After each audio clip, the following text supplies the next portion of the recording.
Tertúlia. Então, meu boa tarde a todos.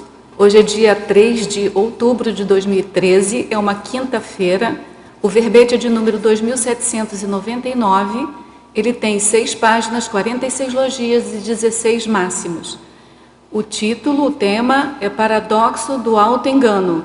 A especialidade, autolucidologia. Quem redigiu o verbete é a veteraníssima Adriana Lopes. Esse qual é o número, Adriana? 54, 54º verbete.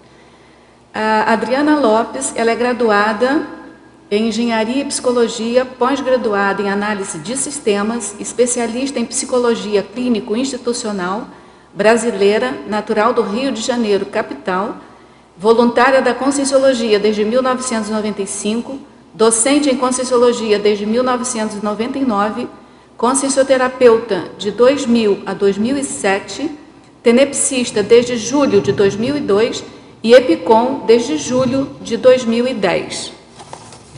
O paradoxo do auto-engano é a condição da consciência quando opta por ludibriar a si mesma, objetivando auferir ganhos com a esquiva da realidade e o restringimento da autolucidez, sem avaliar as perdas causadas à própria evolução. Na pensenologia, nós destacamos o holopensene pessoal da autotraição, os vícios pensênicos da imaginação, a autopensenização quimérica de, ao ocultar a própria verdade de si mesmo, a estar ocultando dos outros. O fechadismo pensênico sustentando indefinidamente os auto-enganos. Na fatologia, a condição paradoxal de conseguir mentir com sucesso para si mesmo. O ato paradoxal de embarcar na própria fantasia. A postura paradoxal de crer nas farsas de própria autoria. O empenho para admitir as mentiras pessoais, objetivando evitar vacilos autodenunciadores, a artimanha autoenganosa, a seletividade da atenção e memória, o ocultamento de sentimentos difíceis de enfrentar e cujas consequências se deseja evitar, o acobertamento dos autoconflitos, o relaxamento tendencioso de limites éticos, o amadurecimento consciencial propiciando a correção gradativa de auto-enganos, o refinamento progressivo do senso autocrítico, a construção paulatina de senso apurado de realidade. Na parafatologia, o poder das energias conscienciais de escancarar a verdadeira consciencialidade, a autoexposição irrefreável da projeção lúcida, a esquiva do autoconhecimento gerando dificuldades no desenvolvimento do autoparapsiquismo. Nós destacamos que no detalhismo ele tem 12 máximos. Na argumentologia, também destacamos o parágrafo inconsciência, na qual a verbetógrafa ela lista 6 condições somáticas nas quais tem relação com a capacidade de manter da mente, de ludibriar a si mesma de modo inconsciente. Ainda na argumentologia, nós temos o parágrafo auto-engano, na qual são listadas 25 condições ilusórias, auto-enganosas, promotoras de inações prejudiciais à evolução, exemplificativas do paradoxo do auto-engano. Também ainda na argumentologia nós destacamos o parágrafo terapeuticologia, no qual, sob a ótica da holomaturologia, a autora do verbete ela expõe 6 conquistas conscienciais passíveis de auxiliar na mitigação dos auto-enganos. Na remissiologia nós destacamos o apreço pela autolucidez, ignorância ignorada, negocinho evolutivo, paradoxo da autodissimulação e pseudo-superação. A frase enfática: urge minimizar auto-enganos. Ações autoevolutivas efetivas provêm da constatação do verdadeiro autogabarito, capacidades, limites e potenciais, conjugada à avaliação realista dos contextos. Questionologia. Você admite a improdutividade evolutiva dos autoenganos? Mantém-se alerta diante de tentadoras oportunidades de autoenganar-se? Na bibliografia específica, nós temos aí 9 fontes de referência. A mega-análise elaborada pelo João Paulo: autofuga, ilusão, distorção, ficcionalização, automitificação, autoludíbrio, autotraição, acriticismo, paradoxismo, inconsciência, autoincoerência, insinceridade, inautenticidade, oniropensenidade, autocorruptibilidade, autodesconhecimento, autolucidologia, autoenganologia, paradoxologia e errologia. Nós também queremos mostrar para vocês, antes de passarmos as perguntas, né, os catálogos da Editares que serão levados para a feira de Frankfurt. Não sei se vocês estão sabendo, mas a Conscienciologia vai participar da feira de Frankfurt, onde vai ter a divulgação, né, dos livros da Conscienciologia e uma oportunidade assim internacional. Então, nós temos aqui os catálogos em português, inglês e tem alemão também. Só que o físico não, mas nós temos em PDF para baixar e nas 3 línguas, tá certo? Nos 3 idiomas. E para vocês que estão aqui, a gente vai passar aqui, mas quem mora em Foz do Iguaçu também pode olhar, que esses catálogos estão disponíveis lá na Epígrafe, tá certo? Não sei se vocês querem. Adriana, antes de passarmos ainda para as perguntas aqui do Teletertuliano, a pergunta clássica, né? Por que você resolveu fazer esse verbete? Contextualiza para a gente tá bom. O título. Bem, o autoengano, ele já entra nas pesquisas até da questão de autoassédio, uma série de pesquisas, né? E aí, nesses livros, eu comecei a ver a questão da questão do paradoxo do autoengano, que é um paradoxo que ele já é estudado há muito tempo. Vários filósofos já tentaram entender por que a gente engana a gente mesmo, né? E comecei a procurar os livros para aprofundar no tema. E eu achei que é muito importante, porque a maioria desses autores, até, eles colocam um pouco como a natureza humana. Realmente pode ser da natureza humana se enganar, mas a natureza consciencial, não. Como a gente entende, a nossa tendência é tentar minimizar essa tendência humana de autoengano para a gente chegar e cada vez mais a questão da transparência, da glasnost. Então, foi por aí que eu tentei entender, buscar explicitar essa questão desse paradoxo. Tanto é que ele não é neologismo, né, um paradoxo que já é falado. Até ele está... Não, tem que tirar aqui, ó. 3 paradoxos autoengano, dá uma tirada ainda. Está como neologismo, mas não é não. São 2 expressões compostas, só o intrafísico e o extrafísico. Tá? Então, o paradoxo não é neologismo, ele já existe, ele é colocado em vários livros, então a gente já corrigiu agora a tempo. Tá bom. Como você falou, né, aquela questão filosófica, saber se a natureza do homem ela é positiva ou negativa, né? Se ela vai para o bem ou se ela tem a maldade dentro dela. Exatamente, é mais ou menos por aí, exatamente, né? Até fala que nessa revista, até que eu cito, que fala dos mentirosos, né? Eles, mentirosos inatos, ele chega a falar, né? E outros livros também, né? Que há mais de 2000 anos, o fenômeno do autoengano é uma perplexidade, né, para a maioria das pessoas. E aí tem explicação, aí vai entrar a questão de inconsciente, aí vai várias tentativas de explicitar, né? Mas eu gostei muito do que você falou, no sentido de que a gente tem que deixar de ser pessoa humana e ser consciência, né? Então, até eles falam, desde a questão do darwinismo, já fala isso, né? Que os animais, até nesse livro aqui do Gianetti, ele mostra a questão dos animais, como eles fazem a questão de simulação. Então, eles falam que quanto mais próximo do Homo sapiens, mais o animal começa a aprender mais a dissimular. Então, é da natureza, às vezes, do bicho, mas não na natureza consciencial. Então, o nosso trabalho é buscar... sair, né?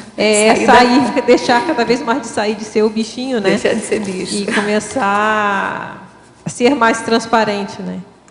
Isso aí. Agora a pergunta do Télio Tertuliano. Em Fatologia, linha 1, a verbetógrafa poderia explicar como nós conseguimos enganar tão bem a nós mesmos? Como isso acontece consciencialmente? Não, isso que aí vamos falar. Primeiro, as explicações, os próprios pessoas que estudam isso, eles vão ter diversas explicações, como a gente falou. Pode falar a questão do inconsciente, né? Se falar na psicanálise, então tem os mecanismos inconscientes e tal, que é uma clivagem, porque eles falam, para você enganar a você mesmo, você tem que acreditar que você está... acreditar na sua própria mentira. Esse é o paradoxo, né? Porque senão não funciona. Os livros mesmo falam, não funciona. Se você falar assim, não, agora eu vou me enganar disso, não vai enganar. Então, como que a gente consegue, nesse ponto, jogar para debaixo do tapete e se enganar, né? Então, a razão, agora, em termos conscienciais, a gente pode pensar o seguinte, existe um mecanismo, que é um mecanismo até biológico, se a gente pode pensar assim, né, que tem uma tendência, e o nosso trabalho é justamente buscar explicitar isso mais, saber que isso existe e buscar cada vez mais optar pela verdade. Então, se a gente nega que isso existe, já é mais difícil. Então, a razão, porque que é qual o mecanismo, aí vai entrar em uma série de explicações. Agora, a questão existe um fato, que é esse paradoxo, né? Isso acontece. Então, se a gente faz isso, o que a gente precisa fazer para tentar minorar isso? Então, aí, a gente pode pegar nos 700 experimentos, princípios teáticos da consciencioterapia, né? E lá o professor coloca, né, vários tipos de consciência, sadia, insciente, feliz, até na última, que é o doente infeliz. E aí ele coloca, o doente infeliz é a pessoa doente, consciente da própria doença ou doenças, das energias conscienciais, do holossoma e da projetabilidade lúcida pessoal. Este é o menos pior dos tipos de pessoa doente. A autoconsciente e infeliz. Dispõe de conhecimentos e meios de autocura. Então, a ideia desse verbete é a gente explicitar essa realidade, esse paradoxo, não tanto tentando descobrir por que lá na mente isso acontece, mas acontece. Então, o que podemos fazer para minorar? Para deixar a natureza de bicho e começar uma natureza consciencial. Você vai virar consciência livre, né? Vai estar tudo exposto. E a conscienciologia tem vários argumentos quanto isso. A própria questão da energia, né?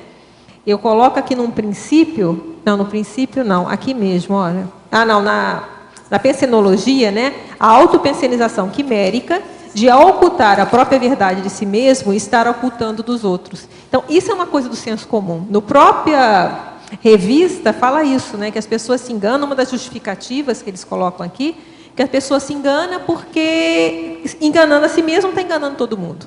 E a gente sabe que não é assim. Quem sabe um pouquinho de energia sabe que não é assim.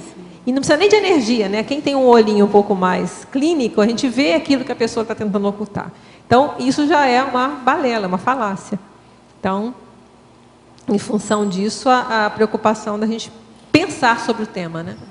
Eu ainda continuo pensando naquela questão que você colocou, né, da gente deixar de ser bicho e ser consciência.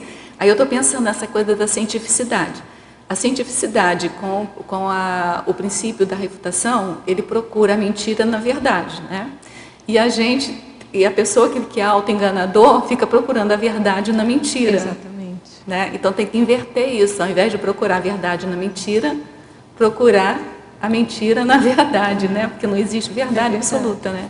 E até a gente coloca também que a importância, porque nós, na hora que a gente está se enganando, tem um mecanismo que a gente até coloca, a gente chamou de funcional, né? Eu tinha colocado de útil, o Antônio sugeriu colocar funcional, que há um processo, enganar-se pode ser temporariamente funcional. Mas a realidade é tão dura que a pessoa cria um mecanismo de defesa e ela se engana. A questão isso vai demonstrar o nível de maturidade. O auto-enganar, a gente pensa que ela demonstra a fragilidade humana para encarar a realidade assim como ela é. E se nós estamos visando o amadurecimento consciencial, a gente está procurando amadurecer para conseguir encarar a realidade, eu doente infeliz, né? Eu sei que eu estou doente, mas no momento que eu admito isso, eu tenho condições de fazer alguma coisa para mudar essa realidade. Então, eu vejo que dentro do nosso nível evolutivo, talvez a gente vá na escala e diminuindo esse nível de auto-engano até zerar, não sei em que ponto da escala seria isso, zeraria a questão do auto-engano. A gente conseguiria encarar a realidade de uma forma mais tranquila. Adriana. Até porque tem um nível aí de ignorância também, né? Ignorância ignorada, ignorância ignorada, está na remissologia. Adriana. Se você não conhece tudo, você se engana. É verdade. Dentro do que você está falando, então seria uma estratégia, né? Aqui na linha 6, de baixo para cima, na página 1, você traz aí a tentativa de manter opinião positiva sobre si própria a qualquer custo. Então, é uma conduta exceção, porque esse amadurecimento consciencial a gente vai alcançar gradativamente, né? Não é isso, paulatinamente? Por isso que é uma estratégia... Não, isso aqui até tem várias pesquisas que elas já estão dizendo isso. Esse livro aqui, ó, que eu gostei muito, é Por que Mentimos para Nós Mesmos. Eu usei a versão em espanhol porque o título original é A Verdade sobre a Desonestidade. Só que quando eu estava lá na Argentina, que eu já estou pensando nesse verbete já tem mais de um ano, porque eu fui ano passado lá e eu lembro quando eu comprei. Então, o título era o máximo, porque o título é Por que Mentimos, em especial para nós mesmos? A ciência do engano pós-descoberta. Então, esse é um pesquisador, esse livro é recente. No Brasil, eu até copiei aqui, né, o nome no Brasil é A Mais Pura Verdade sobre a Desonestidade. Se eu não me engano, já teve alguém que defendeu o verbete e citou esse livro aqui. Mas o que me chamou a atenção foi esse título aqui. Na hora que eu bati o olho, eu falei, eu estou estudando, não te engano, é para mim. E aqui, o autor ele faz várias pesquisas na questão da pessoa se enganar e enganar os outros. Então, são os testes que ele faz, umas matrizes de soma. Então, ele pega vários estudantes e a pessoa sempre é a pessoa que vai ter que corrigir e dizer o resultado. Com isso, ele vai fazendo várias variações sobre o mesmo tema em relação a isso. Então, as pessoas, algumas aumentam, vai lá, aumenta. Então, ele faz, por exemplo, se a pessoa, antes de fazer isso, ela lê algum código de moral, de educação lá da própria universidade dela, aí a gente vê a importância do CPC, ela aumenta menos o resultado dela. E assim vai. E uma das coisas que ele coloca é justamente isso, que nas pesquisas dele, as pessoas tendem a fazer o quê? Elas tendem até a enganar a si e aos outros, mas num limite de que elas continuam se sentindo bem com elas mesmas. Então, elas fazem um mecanismo de se ludibriar, justificar, não, então ela arranja uma justificativa para fazer alguma coisa enganosa. E com isso ela continua mantendo a autoimagem intacta. Entendi. Ela acha que aquilo é verdadeiro, né? Ela justifica, não, mas eu fiz isso porque aquela pessoa mereceu, por exemplo. E aí ela está bem com ela mesma, tranquila. Não entrou em autocrítica, não entrou em nenhuma pesquisa. Então, esse livro eu recomendo para quem tiver interesse, é muito legal. Referência bibliográfica, né? Então, sabe o que eu pensei, né? Porque você colocou ali na tematologia, tema central neutro, né? Então, eu fiquei pensando qual que seria o ponto, aspecto homeostático desse tema. Daí eu pensei, né, porque você comentou, né, também já que a realidade às vezes é dura. Então, às vezes a pessoa precisa de um mecanismo, né, para ir superando aos poucos, não é exatamente, isso? Exatamente. Por isso o tema é neutro? Por isso. Que eu falei assim, como é que eu vou falar aqui esse paradoxo? É um paradoxo que existe. Até a gente se auto-engana, que eu nem vou entrar nesse mérito aqui, porque a gente está pegando mais o aspecto consciencial. Mas a gente coloca uma lista aqui de 6 coisas que a mente ludibria, gente. Isso a gente vai ter em todas essas pesquisas. Isso aí é muito, tem a questão da percepção. E até umas coisas que eles colocam, mas eu omiti de colocar, eles colocam a questão do membro fantasma. Como a gente tem uma outra explicação para o membro fantasma, né, que a verdade pode ser o psicossoma que está ali, então esse até eu preferi não colocar como exemplo. Mas aqui, isso, a falsa memória, o placebo, então existem várias situações que o organismo, de certa forma, ele resolve. Então a mente dá uma enganada. Então, e sem contar isso que eu falei também, que às vezes esse engano é um mecanismo de autoproteção. O ideal é a gente ir tirando as nossas máscaras, mas se a gente chegar para uma pessoa e de repente chegar lá o orientador evolutivo ou o serenão e falar a nossa verdade na nossa cara, às vezes a pessoa nem se levanta. Então, existe, e é a questão do estupro evolutivo, do cuidado que a gente tem que tomar. Saber fazer isso. Então, os amparadores fazem isso com muita tranquilidade. É uma missão superavitária. É uma missão superavitária. Então, eu não daria para colocar que esse fato é uma coisa totalmente nosográfica, até porque se você olhar na parte biológica, que tem, nesse outro livro aqui do Janete, ele fala vários exemplos, inclusive dos animais, né, que se enganam, que vão lá, fazem uma série de enganos e situações. Não dá para a gente fazer isso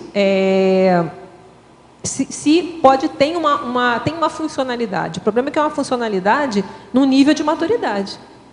Não dá para justificar que isso é o melhor, não é o melhor.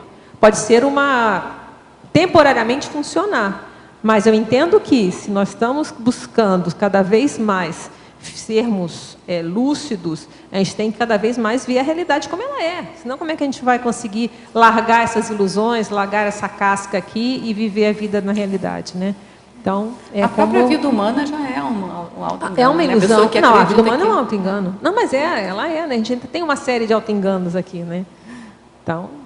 Adriana, aqui tu fala na folha 2, na terceira linha, a esquiva ao autoconhecimento, gerando dificuldades no desenvolvimento do autoparapsiquismo. Isso a gente verifica, sabe por quê?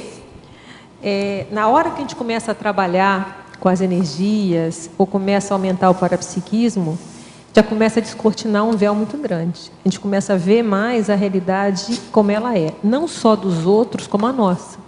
Porque a gente pode até fingir que não percebeu, mas a gente percebe a energia, a gente vê como é que a energia saiu. Não, eu estou calma, a energia sai lá toda alterada. Opa, então a gente começa a perceber. Tem os fenômenos, então a gente fala, não, está tudo certo, aí vai lá e tem o fenômeno parapsíquico. Então, sai do corpo, tem vários relatos até desses livros de projetores, né, que eles falam, às vezes eles têm reações no extrafísico que você no intrafísico a gente não admitiria. A gente fala, como que no extrafísico às vezes deu um rompante, alguma situação imatura, fala, poxa, porque lá pensou foi, aqui a gente ainda tem um freio.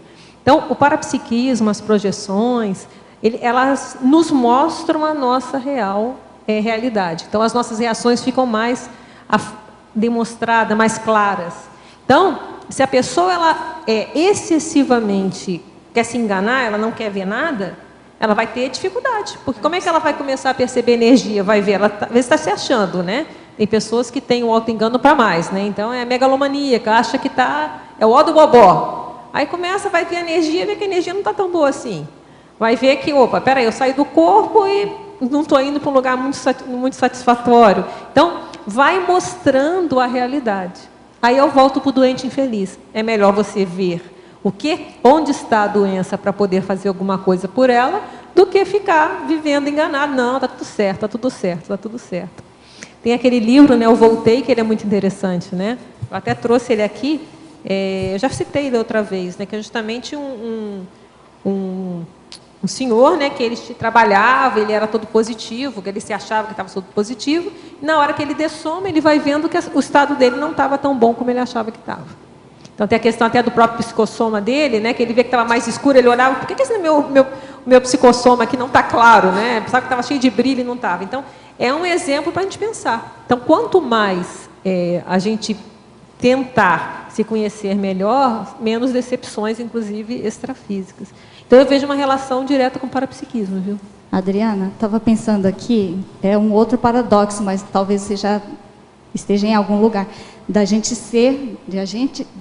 ser um ser humano, né, pessoa humana, e deixar de ser humano para, né, pessoa humana para ser consciência. Porque se não fôssemos, né, pessoa humana, essas situações talvez não apareceriam se fôssemos só consciência. Como é que você vê isso? Depende do nível. Porque aqui... aí depende, porque um dos enganos que a gente coloca até na exemplologia é a questão da parapsicose. Esse é um grande auto-engano, né? A pessoa ela entra no processo, ela fala, não morri não, eu estou viva, e acabou. E fica ali, ó. Entendi. É porque eu estava pensando aqui... Eu acho que no extrafísico talvez até pior o auto-engano, né? porque você, como aqui a gente falou, né? Lá pensou, agiu, então, se a pessoa, o micro-universo dela aqui, o corpo segura. Lá, você já vai ser direcionada para o padrão aonde você está mais afinizado. Né?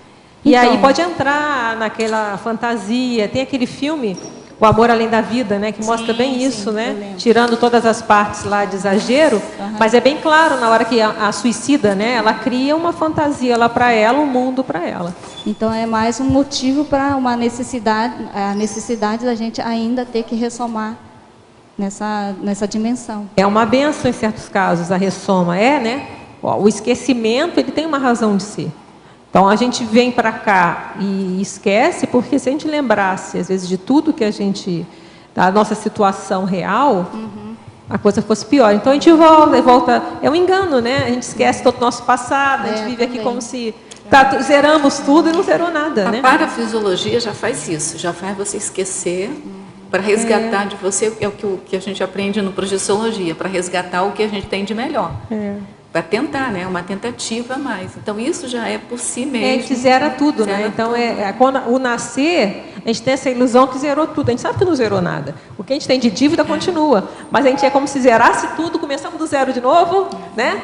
E com isso a gente tem mais força até para ir fazendo as melhoras. Você imaginou se afundasse em autoculpa, se afundasse em uma série de coisas? Ou então a questão dos relacionamentos, né? Se a gente não esquecesse, às vezes, os desafetos passados, como é que a gente ia fazer reconciliação? Se tem pessoas que não conseguem fazer reconciliação nessa vida, imagina se lembrasse todas as coisas que aconteceram no passado, né? Então, eu vejo que é por aí mesmo, a questão o renascimento, a própria vida intrafísica é um teatro, né? Um palco. De certa forma, a gente entra no auto-engano. Adriana, qual a melhor forma de ser auto-incorrupto?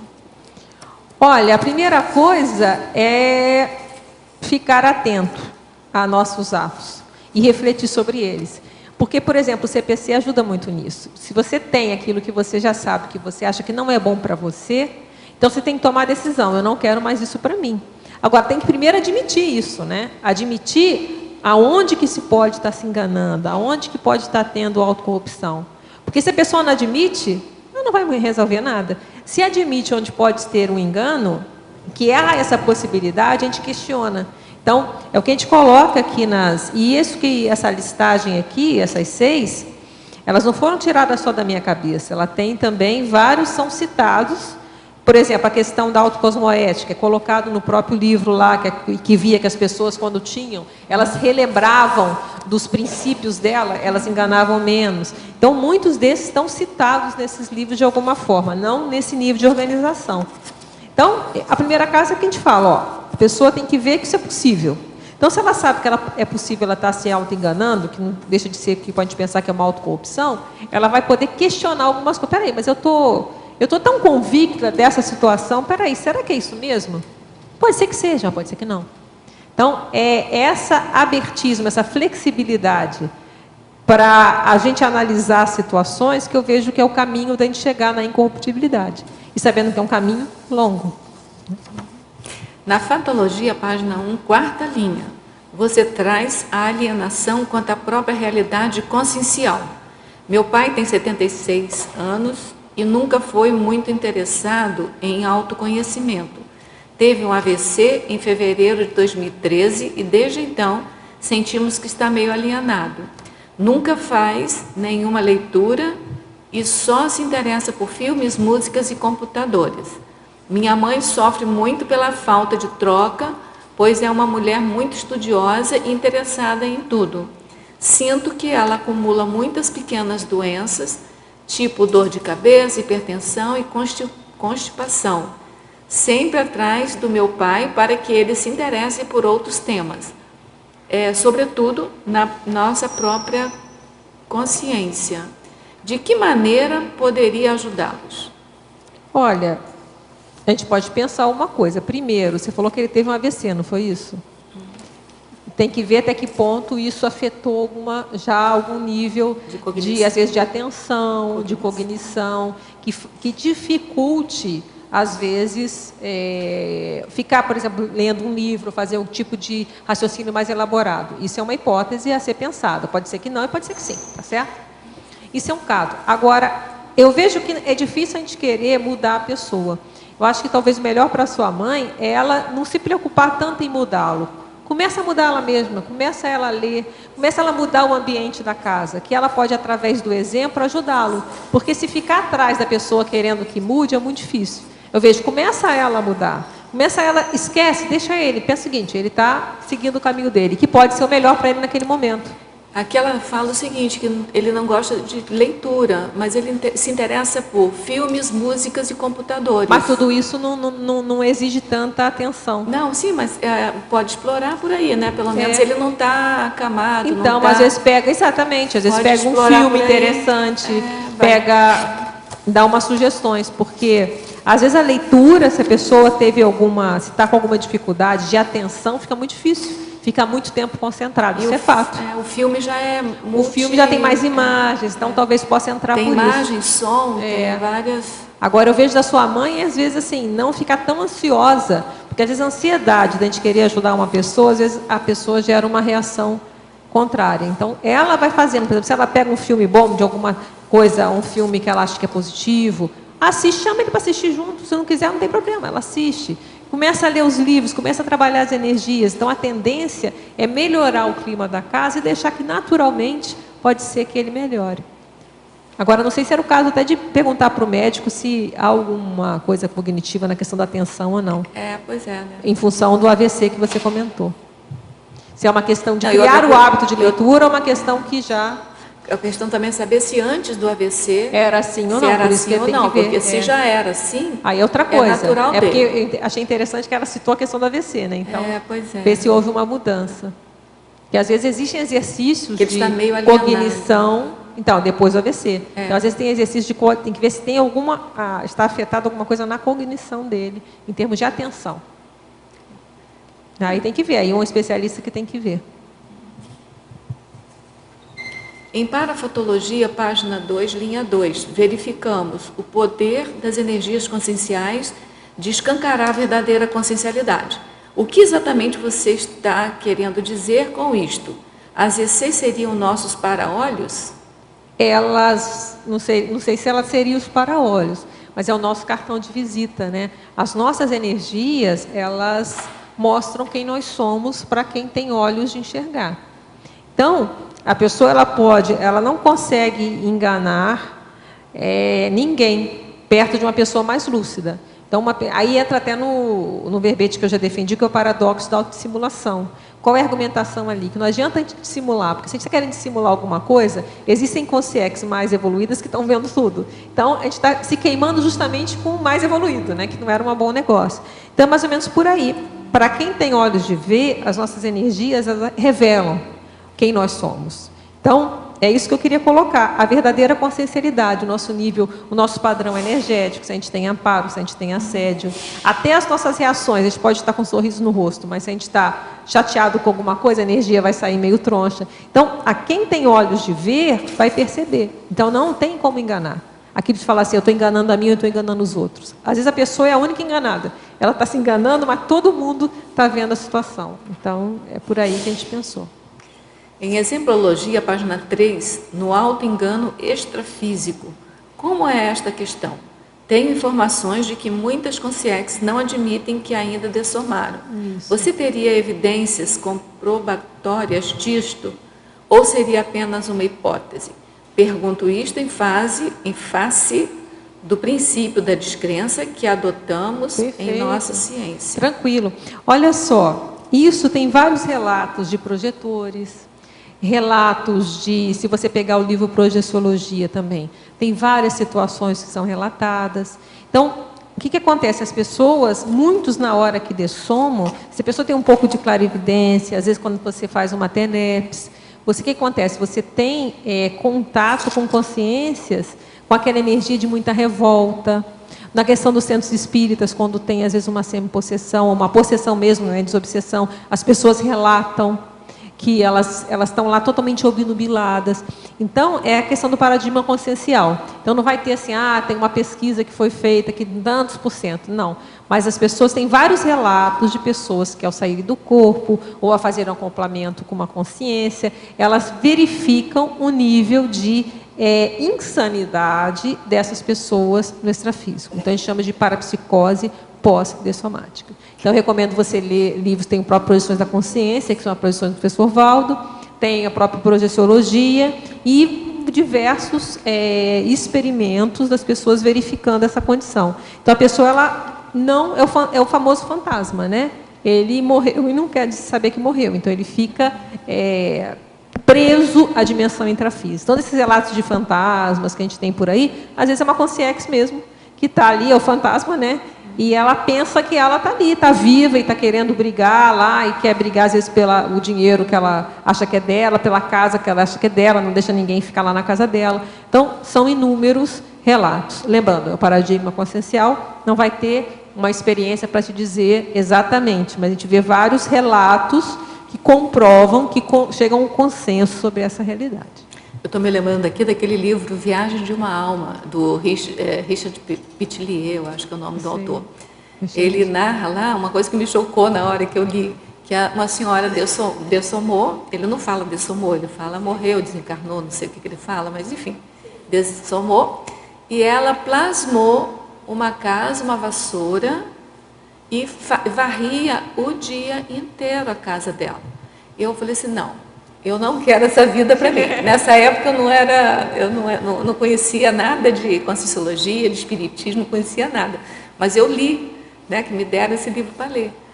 Eu falei assim, essa vida eu não quero para mim. Entendeu? A única coisa que eu tinha certeza. Me chamou muita atenção esse livro. E a pessoa, ela sai do corpo, vai ver pessoas, até comunex, comunidades extrafísicas, que as pessoas vivem como se estivessem lá, às vezes na monarquia, ou lá em 1500 alguma coisa, elas plasmam aquilo e vivem ali como se não tivessem morrido. Se eu disser que elas morreram, elas não vão acreditar. Elas não devem acreditar em nada mesmo, né? Mas elas não vão admitir, seria a melhor palavra, essa situação. Então, como respondendo a você, tem bastante relatos em relação a isso, sob o paradigma consciencial. Na página 4, item 22, pseudo-sobrevida. Expanda mais esta errônea ideia que temos de que teremos mais um período ilimitado de vida intrafísica e sempre procrastinamos a resolução de questões fundamentadas em nossa proex. Se você vê esses autoenganos que a gente... Só continua aqui. É porque é fundamentadas, é porque estava errado, eu fiquei barateando aqui. É porque ele escreveu faltando uma linha, uma palavra, uma letra. Esta questão é muito relevante no meu ponto de vista. Tá. Olha só, nesses autoenganos aqui, nesses 25, a minha preocupação foi colocar uns autoenganos que são quase conscientes, né? A pessoa, ela faz, de certa forma, ela, em algum nível, se escolhe não querer saber, né? Aquilo que a gente falou, fazer a vista gorda, né, em espanhol, ou se enganar mesmo. Então, a gente preocupação era essa. Essa é uma que você vê pessoas comentando, não, tem muito tempo. Não, tem muito tempo. Mas a pessoa está com 50 anos. Então, falta uma reflexão mínima. Se a pessoa parar 1 minuto para contar, bem, se você está com 50 anos, se você viver mais, vamos dizer, 100... Mas em que estado que eu vou estar? Então, a pessoa começar a ver que existe, sim, um tempo para fazer as coisas. E aí, o que acontece? Se a pessoa dá uma opção por isso, ela acha, e aí vai postergando, não, deixa para depois, ela está impedindo que ela possa antecipar e priorizar as ortopraxes. Depois eu resolvo, depois eu faço. Então, vai esperar, às vezes, ter uma notícia de uma doença terminal para sair correndo, para fazer as coisas. Então, são situações que as pessoas se enganam. Que era só parar para pensar um pouquinho, juntar os fatos e refletir, que mudariam. Então, você vai ver que esses 25, todos têm esse viés. Que a pessoa parasse para raciocinar um pouco, ela não entraria nessa onda. Então, por isso que a seleção desses aqui, que vai um pouco de encontro com os outros autoenganos que são colocados nos livros, que são mais essa questão de inconsciente, não, a pessoa faz, não, aqui, ela, de certa forma, ela escolhe não saber, ela escolhe não ver. Não quero saber, né? E aí não está vendo o prejuízo do que está acontecendo para ela mesma, né? Em Fatologia, página 1, quinta linha, de baixo para cima. Por favor, comente a meta frustrada de sentir-se bem consigo mesmo sem fazer esforços autocosmoedificadores. Tá. A partir desse item aqui começa a Conscienciologia propriamente dita, né? Antes tem muita coisa que eu vou colocando, que são informações de livros que são citados. Então, até aqui, quando eu falei na questão de manter a imagem positiva a qualquer custo, então, uma das justificativas do autoengano é essa. Então, a pessoa se engana, para ela, ele é sempre, né, a gente coloca aqui, ela é sempre o herói, nunca o vilão, né? Então, não, ela sempre está fazendo aqui, nem que seja Robin Hood, estou roubando porque a sociedade é injusta, porque... Então, ela tem uma justificação para agir de uma forma até, às vezes, criminal. A pessoa consegue justificativa para tudo, tá? Aqui a gente coloca a meta, a gente entra com a Conscienciologia, como a gente entende essa situação, né? É uma meta frustrada de sentir-se bem consigo, sem fazer esforços autocosmoetificadores. Então, se a gente pensar em termos de consciência, a consciência, para ela sentir bem com ela mesma, chegar no estado de mega-euforização, ela precisa ter diminuído as autocorrupções. Por que é a autocorrupção? É uma coisa que eu sei que está errado e eu faço. Senão não era autocorrupção, era ignorância, né? A autocorrupção não é ignorância, eu sei que é errado e eu faço. Então, se eu sei que é errado e eu faço, em algum lugar da minha cabeça eu sei que eu estou fazendo uma coisa contra, que não é que ninguém falou, é contra o que eu acho que é errado ou certo. Então, é uma coisa intraconsciencial, é o drama de consciência. Então, a gente vê que é muito difícil a consciência ficar bem consigo sem esse esforço de minimizar esses dramas de consciência, esses auto-enganos, essas autocorrupções, que, lembra, é ela mesma, não foi porque alguém... Todo mundo pode me dizer o que é certo e errado. Isso, às vezes, não faz nem cosquinha. Tem gente que não faz nem cosquinha. Agora, aquilo que eu dentro de mim, eu considero que é errado e eu faço, aí sim. Aí esse dá problema. E é isso que dá a questão do espírito, dá o drama de consciência. E é aí que entra o auto-engano. Você sabe que é errado, você faz e vai justificar para tentar se engambelar de que não, está tudo certo, isso não é bem assim. É um negocinho evolutivo. Não, peraí. Veja bem, né? Veja bem. Então, é isso que a gente está querendo colocar. Então, a gente entende que é frustro essa tentativa de auto-enganar. Mais cedo ou mais tarde, a consciência vai doer, né? Em Parafatologia, página 2, segunda linha, gostaria que comentasse o poder das energias conscienciais de escancarar a verdadeira consciencialidade. Sim. A gente já tinha falado... Você já falou um pouco, mas... outra pessoa. É que as energias, elas demonstram, né? O que é energia? A energia, ela tem o seu padrão de sentimento e o seu padrão de pensamento. Então, isso tudo está impregnado. Uma pessoa que sabe ler as energias, tem um verbete chamado leitura interpsicosférica, né, do professor Valdo. Vale a pena dar um... Não, é interleitura parapsicosférica. E que mostra realmente como que a gente o tempo todo está lendo o outro, né? A gente está interagindo, consciente ou não, a gente está lendo. A gente lê a energia do outro, o outro lê a nossa energia. Então, quem tem o olhar mais clínico ou paraclínico, percebe que padrão de sentimento está ali, que padrão de ideia está aqui. Então, a energia, ela carreia informações sobre nós mesmos.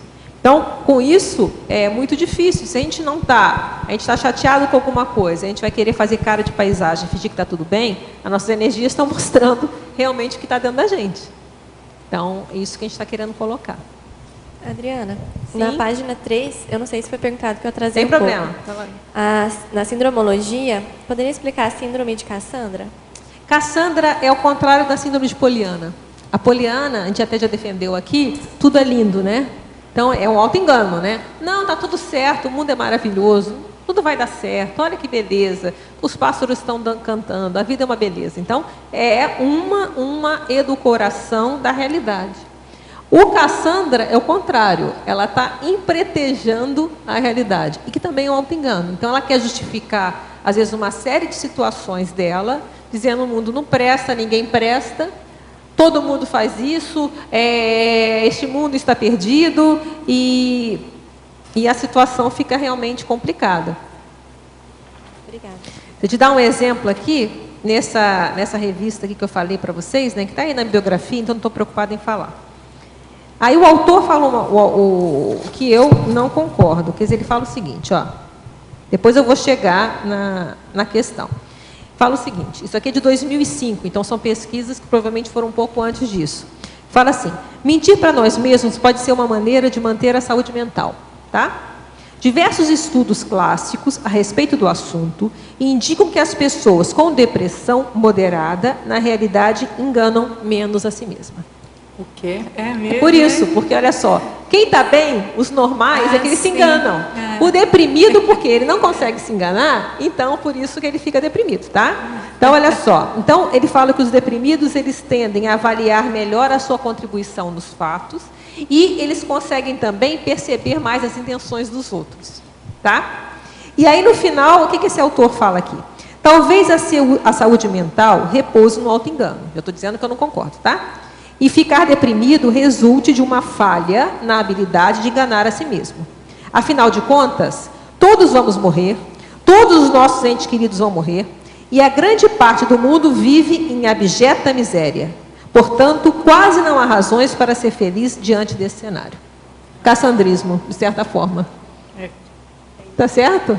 Tá tudo negro, né? Então, eu achei muito interessante isso aqui, né? Eu até trouxe para falar essa questão da depressão, né? E aí eu fiquei até pensando sobre isso. Será que a pessoa que é mais assim, essa tendência à depressão, alguma coisa assim, no nível leve, obviamente, né? Nesse sentido aqui. Mas a pessoa que ela vê mais a realidade, se ela está mais imatura, ela vai tender a ficar talvez mais desacaroçoada da vida. Mas é uma imaturidade, porque ela tem que ver, ela está vendo, vamos supor, aquela pessoa que se acha, né? O auto-engano, não. E ele fala aqui que tem os testes lá. Então, a pessoa que é considerada tranquila, se ela acertou, ela vai aumentar o acerto. Se ela errou, não foi comigo. Então, mas isso é um caso... Então, é o auto-engano. Mas a pessoa vive bem. Então, ela está ali achando que está podendo. Vamos leva um esbregue lá no curso intermissivo. Começa a ver um pouco da realidade. Pode ser que a pessoa venha para o outro lado, venha mais assim, cabisbaixa, né? Mais assim, cabisbaixa, meditabunda, como fala, né? Opa, peraí, não é bem, eu não sou tão bom como eu pensava. Mas aí tem que ter a reação contrária. Agora, peraí, a realidade é essa. Então, a partir dessa realidade, o que vamos fazer com isso? É melhor do que viver... Aí entra de novo nesse capítulo do professor Valdo, né? Sadia, inconsciente, feliz. Aí você vai passar a ser um doente infeliz. Tem acho que é o princípio que o professor Valdo escreve, que é melhor... Está aqui. Esse aqui é excelente. É ser preferível a dura realidade, a mais bela ilusão. Então, é a tal história. Às vezes, uma pessoa que viveu iludida muitas vidas, na hora que ela leva esse esbregue, talvez ela possa ter uma tendência a ficar meio... Aí entra auto-vitimização, baixa autoestima. Vamos pensar, isso aqui é hipótese, tá, gente?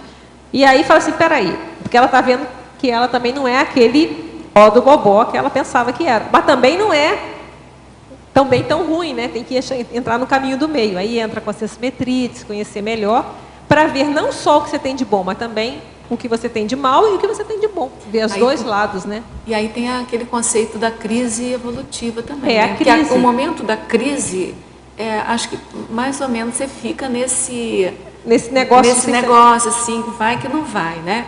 Mas como ela é de crescimento, aí se você tem a consciencialidade, lucidez e discernimento, evolutividade, você tem que dar o salto e continuar crescendo, né? O que eu penso é exatamente isso, a questão do auto-engano que a gente coloca aqui, né? Quando a gente vai minimizando os auto-enganos, não é fácil, porque enganar é mais fácil, você finge que está tudo bem, está tudo certo.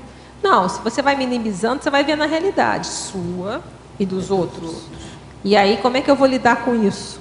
Às vezes eu não tenho ferramenta, vou ter que buscar lá no fundo do baú algum traço, algum trafor, para tentar lidar com essa realidade minha ou do outro, né? Adriana. Então, acho que é por aí. Você vê que interessante, o artigo da revista acaba motivando quem não está atento a mentir, né? Mentir para si mesmo. Sim. E a mentir para o mundo. Você achou ela aí, o artigo aí na computador, na internet? Eu vou procurar aqui. Porque tem aí. De certa forma, começa a dizer, não, é isso mesmo, todo mundo se engana, a gente mente mesmo para o outro e vamos embora. E aí a gente está indo de encontro com o que nós entendemos na Conscienciologia, que não, senão não tinha evolução.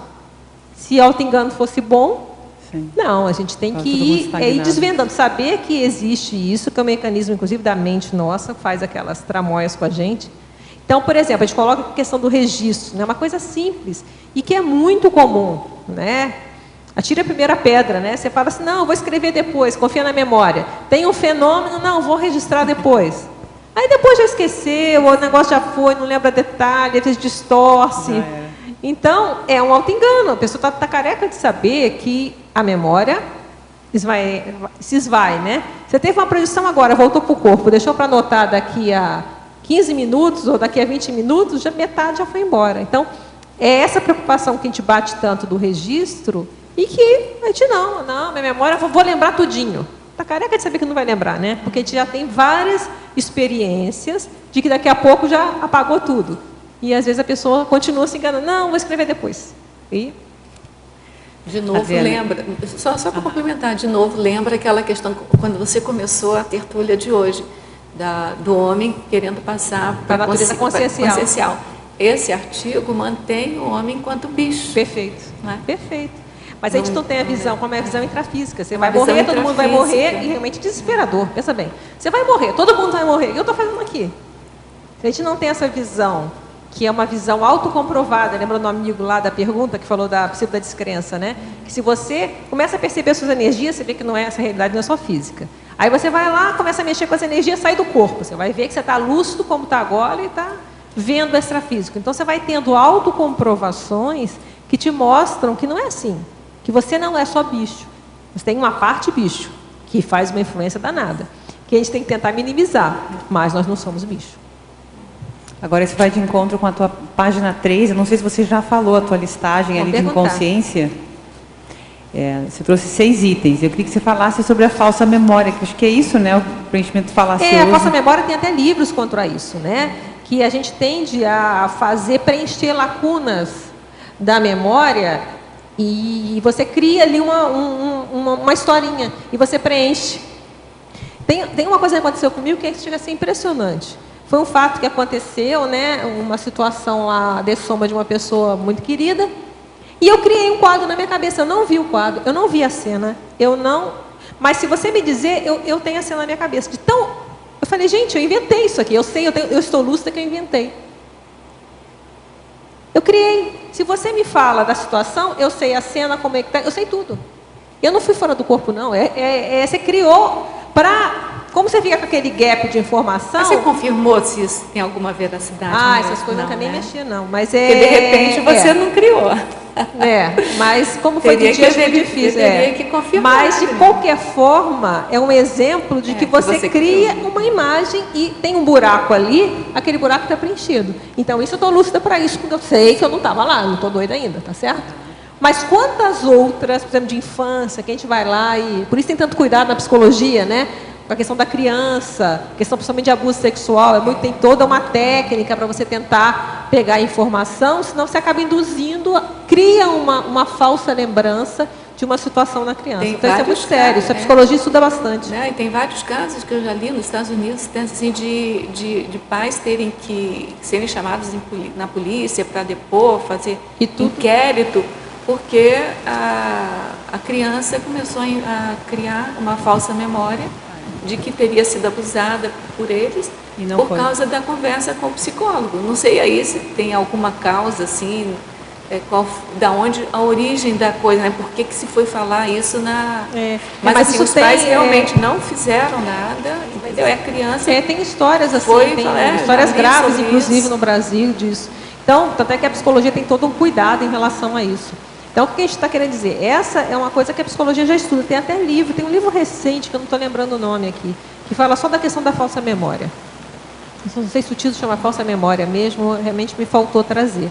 Então, é isso, você já tem vários estudos nisso. A gente tende a preencher aquela lacuna de um fato e a gente acaba acreditando naquilo. Se passa o tempo, a pessoa acaba, de repente, acreditando naquilo. Você sabe que isso tem um viés, tem uma linha muito tênue entre o parapsiquismo, os insights e isso. Exatamente. Então, mas às vezes, por exemplo, nesse caso lá, o que eu relatei, a tendência é você cria mesmo. Você criou, eu criei. E o caso, posso só pôr um dedinho aí, o caso da falsa gravidez, se eu não me engano é psicocinese, né? Também era um outro exemplo, a pessoa tem todo o sintoma, né? Eu já vi gente que... Agora, até mulheres que elas soltam... Real, ou tem alguma consciência ali? Aí a gente não vai entrar, por isso que eu tirei o membro fantasma. Agora, os outros, a questão do placebo é mais à vontade. A própria doença autoimune, né? O que está acontecendo? O organismo, ela desconhece aquele organismo, né? A questão da alucinação, muitos desses casos, inclusive, são citados aqui no livro, tá? Do auto-engano. A questão da ilusão de ótica, o próprio sonho, estão explicados mais em detalhes até nesse livro. A questão do sonho, quando a gente está sonhando, a gente acredita, acredita mesmo, né? Piamente naquilo que a gente está vivendo, né? A gente está naquela loucura, de repente tem um negócio aqui, sai voando, o elefante e a rosa, sai voando e a gente está achando tudo muito natural, né? Saiu voando. Então tem uma série, e naquela hora a gente está com a lucidez tão baixa que a gente vai entrando lá na história, né? Adriana, pergunta aqui. Só te perguntar, a covardia, o medo de enfrentar a vida, vamos dizer, o temperamento de jogar a toalha, entraria tudo aqui? Não sei, eu acho que é difícil a gente generalizar, né? A gente tem que ver cada caso, né? Pois é, mas a essência do auto-engano é ser inconsciente. O auto-engano... Não, o que a gente colocou aqui? O auto-engano, como os autores geralmente falam, que é um processo inconsciente. Porque como é que você vai enganar você mesmo? Se ele tivesse consciente de estar enganando, não ia fazer efeito nenhum. Então, tem um nível que você joga para o inconsciente, tá? Porque senão não tem lógica. Você fala assim, agora eu vou me enganar de alguma coisa. Não vai. Então, em algum nível, a gente vai e começa a acreditar naquela situação que a gente criou. Então, por exemplo, tem esse autor, ele fala uma coisa bem interessante, que muitos já podem ter passado por uma situação similar. Esse autor aqui, do Por que Mentimos, ele tem um problema mesmo de saúde, que ele fica muito tempo em pé, ele sente dores nas pernas. Mas isso não justifica ele andar de cadeira de rodas, tá? Aí ele conta aqui, numa passagem, que ele tinha que fazer uma viagem com um amigo dele, e aí o amigo falou assim, e estava no aeroporto, estava aquela confusão lá de coisa, e falou assim, não, vou te pôr na cadeira de rodas antes de descer, que a gente vai mais rápido. Ele falou, então tá bom. Colocou ele na cadeira de rodas, que ele não precisa, apesar dele ter, ele tem a perna cansada mesmo, mas não precisaria. E ele foi, e aí passou na frente de todo mundo, foi. E aí ele começou, como ele ainda viajou, pegou um negócio, ele começou a entrar na onda. Então ele ele tinha que ir no banheiro, ele tinha que continuar mantendo a mentira. Ele tinha que ir no banheiro, tinha que levar ele na cadeira de roda. E assim foi o tempo todo. E ele fala que no final ele já estava indignado com a questão dos cadeirantes, ele foi reclamar, ele já estava se sentindo próprio, entendeu? Ele acabou, por quê? Até a gente coloca aqui na situação, né? A gente acaba admitindo as mentiras pessoais para evitar os vacilos autodenunciadores. Então, você não pode dar vacilo. Então, de alguma forma, jogou aquilo. E ele já estava se sentindo próprio. Ele fala que no final já estava indignado. Como é que não tem condições, que isso aqui, está vendo? Como é que não tem nenhuma infraestrutura para a questão do cadeirante, não sei o que, já se sentiu próprio. E aí ele falou, nossa, como ele se enganou. Ele começou com uma mentira, e ele foi começando a acreditar na mentira dele, daqui a pouco ele já estava indignado. Depois passou, foi embora, obviamente, né? Então, o que a gente está colocando aqui, que tem a parte inconsciente, mecanismo de defesa do ego, a gente não está nem entrando nesse mérito, que é uma coisa mais inconsciente. O que a gente está colocando aqui é esse que, às vezes, a gente mesmo, de alguma forma, a gente opta, e a gente vai pondo, e aquilo começa a ficar, aí entra o auto-engano, a gente esquece que a gente que inventou aquilo. Então, por exemplo, a pessoa às vezes estava doente, né? Aí ela começa a querer faltar ao trabalho. Então, ela já liga para o chefe com a voz um pouco mais assim, não vou poder ir hoje, né? Dá uma aumentada. E aí, às vezes, começa a se sentir tão mal, porque ela quer... Aí vem a culpa do que não ter ido para o trabalho. Começa a sentir pior, aí começa a doer mais. Daqui a pouco, ela até piora a doença dela em função para justificar para ela mesma. Então, são pequenas coisas. Então, por aí que eu estou pensando, sabe? Agora, jogar tudo no mesmo saco, eu não sei. Eu acho que a gente tem que ver. A questão do desânimo que você falou, né? Pois é, não, porque eu falo, isso aí pode caminhar para aquela autocorrupção sofisticada, que aí já fica totalmente consciente. Eu acho que Não, o que eles falam aqui, que o que separa o engano do auto-engano é porque no engano, quando você engana alguém, aí entra o paradoxo da esperteza, você está lúcido que você está enganando. Você sabe que você está enganando. Você está fazendo... Não tem outra saída. Você sabe, você está lúcido. O auto-engano é que, de alguma forma, um mecanismo aí na cabeça da gente, que a gente entra e embarca na onda, senão não funciona. Esse é o paradoxo do auto-engano. Que o paradoxo que todos eles tentam entender realmente como é que é esse mecanismo, eu acho que ainda não tem uma resposta totalmente, a gente consegue, de alguma forma, dentro da cabeça da gente... É uma aceitação. A gente mente, a gente aceita aquilo e a gente começa a vivenciar aquilo como se fosse verdade. Só que lá no fundo, aí entra o que eu penso da nossa consciência. Lá no fundo da nossa consciência, a gente sabe. O autor chega até a falar assim, ninguém é bobo. Lá no fundo, alguma coisa apita, é como se fica um mal-estar. Porque em algum lugar você sabe que você está se enganando e está tentando se enrolar. Tá certo? Então eu vejo que a gente se engana por esse lado. Você falou em procrastinação, não? Não, ele falou procrastinação, não. Ele falou questão de desespero, né? Isso acho que tinha que ver com calma, o que está por trás. Jogar toalha, desistência. Mas aí, o que ele coloca aqui, que o auto-engano, você vai, às vezes, diminuindo os limites éticos, né? Então, o que pode acontecer, até nos efeitos, não sei se é isso que você está falando, não sei se você me corrija. que eles, os efeitos do engano, da desonestidade, você vai fazendo um auto-engano, aí você começa a se enrolar, parece que vai se enrolando na própria mentira. Então, pode ser que os seus limites éticos vão cada vez ficando mais elásticos, por assim dizer. Uma pesquisa que foi feita nesse livro que eu falei aqui também, do Ariely, que ele fez uma pesquisa assim, ele pegou aquele testezinho da matriz que a gente comentou, né? Então, eles pegavam primeiro, antes disso, eles pegavam uma bolsa, que era uma bolsa de uma marca famosa, era sempre a mesma, mas para uns eles diziam que era real, para outros diziam que era falsificada. E que, por alguma razão, os que usavam a bolsa falsificada, eles mentiam mais na hora de fazer o teste. Então, é uma coisa também... Então, é como se, assim, parece que a falseamento... Então, isso aí ele também não explica, ele mostra o resultado. Os afins atraem, é isso? Então, o nosso Paraguai aqui, né? Então, que você usar um negócio muito falsificado, a pessoa tenderia, no teste que ele fez, tá certo? Você tem que ler o livro para ver direitinho, as pessoas acabavam enganando mais do que aquela que considerava que estava com a bolsa verdadeira. Agora, não sei porque a resposta... As pessoas que escolhiam essa bolsa? Não escolhia. Dava para fazer alguma coisa, uma era a bolsa verdadeira, todas eram bolsas iguais. Se eu não me engano, eram todas verdadeiras. E as pessoas sabiam? Ele dizia para um grupo. Para metade do grupo ele falava, essa bolsa é verdadeira. Para a outra metade falava, essa bolsa é falsa. E a metade do grupo, que a bolsa era falsa, eles, na hora de fazer o tal exame, que eles se enrolavam, depois chegavam no exame, que é o principal, que era o tal da matriz lá. Os que estavam com a bolsa falsificada tendiam mais a aumentar para mais o resultado, porque eles que faziam a checagem, do que os outros. Então, é outra indicação que ele colocou. Aí também não tem resposta. Pode ser uma coincidência, né? Ou não. Então, né? aí entra essa questão. Aí tem que ver as pesquisas dele, como é que foi feita, lá ele explica direitinho. Mas que a gente pode pensar nisso, até que ponto, como que vai havendo. Se a gente vai relaxando os padrões éticos, a tendência vai... não é não. Vai aumentando, vai relaxando. A tendência aí pode entrar o negócio de largar a toalha que você está falando, né? Pode tender a largar a toalha. Então, liberou geral, né? Será que tem a ver com o temperamento artístico? Quando você assume um personagem e trabalha aquele personagem, você está fazendo consciente. Mas, né? De alguma forma, todos nós temos um personagem, né? A própria vida intrafísica, a gente pega, porque nós não somos isso, né?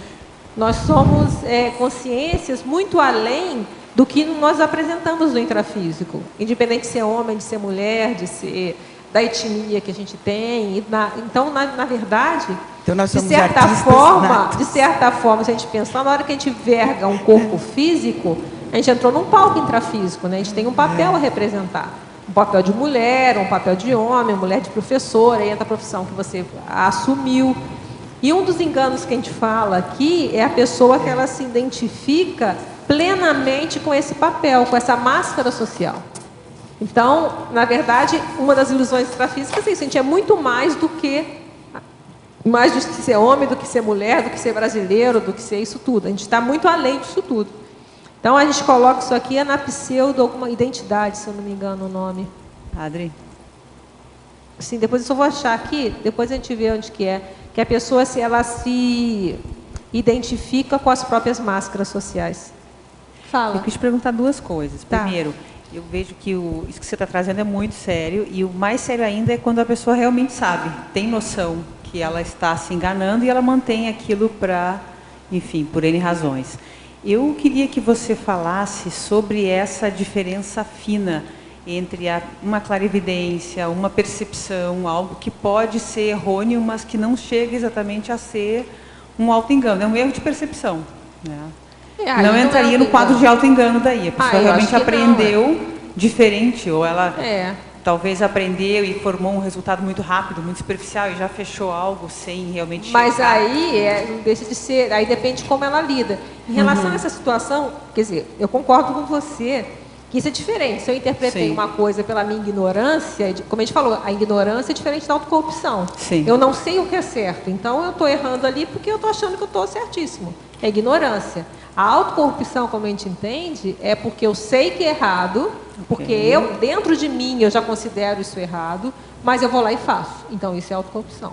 Tá. Agora, tem algumas questões, tem que ver, por exemplo, a gente coloca aqui na pseudo-verdade. acomodar a certeza dogmática. Então, se a pessoa também ela não questiona aquilo que ela, a realidade, por exemplo, falou, isso que eu queria, você que pegou, eu queria chegar. Viu uma situação superficial e não aprofundou, Isso. até que ponto a pessoa não quer aprofundar? E cada um tem que pensar. Porque existe um fato, os fatos são aprofundáveis, os fatos são variáveis. A gente sabe que nós temos versões dos fatos.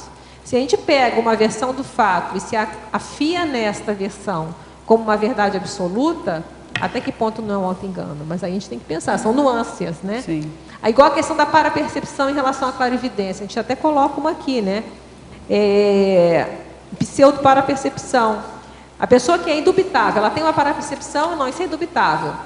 Peraí, se ela não para questionar, vi essa clarividência. Mas o que é? É clarividência mesmo ou é uma coisa dos meus olhos? Ah, não. Espera aqui, eu senti energia. Se você não pesquisa, você não, eu vi, está visto, é uma forma de auto-engano também. Você tem que pesquisar, você tem que aprofundar aquela percepção.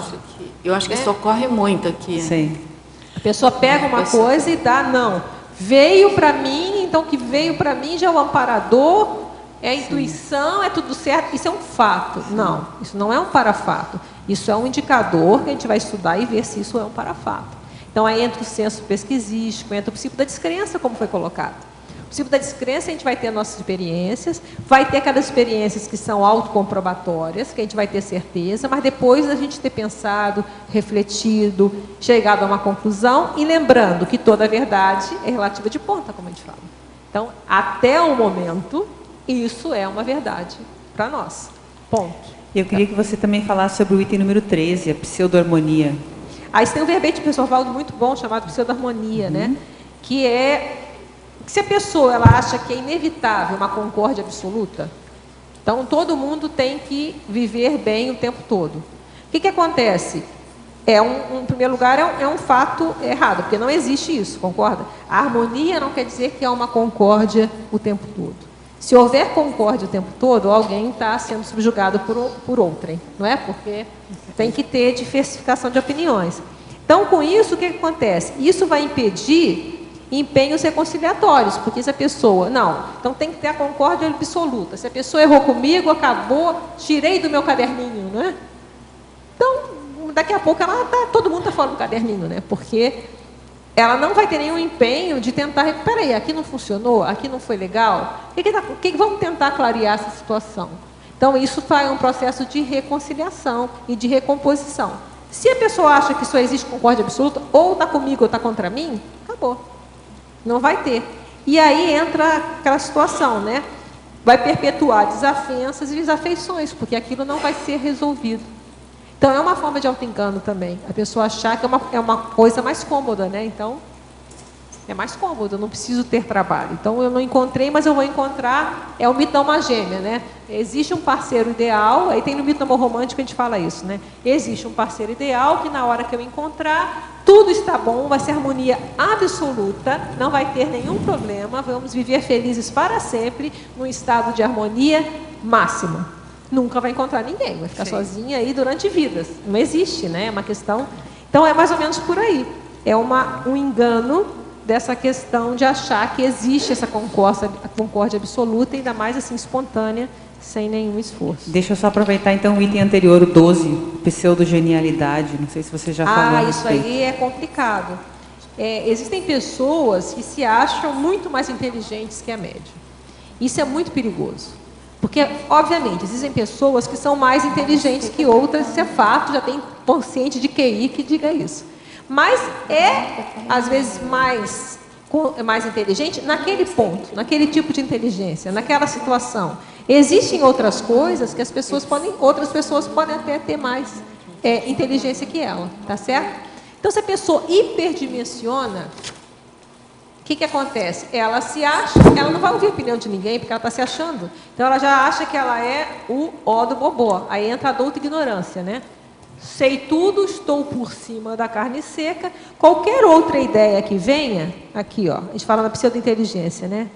Deixa eu achar qual é o número 12, né? Ela vai impedir. Perdi aqui o negócio.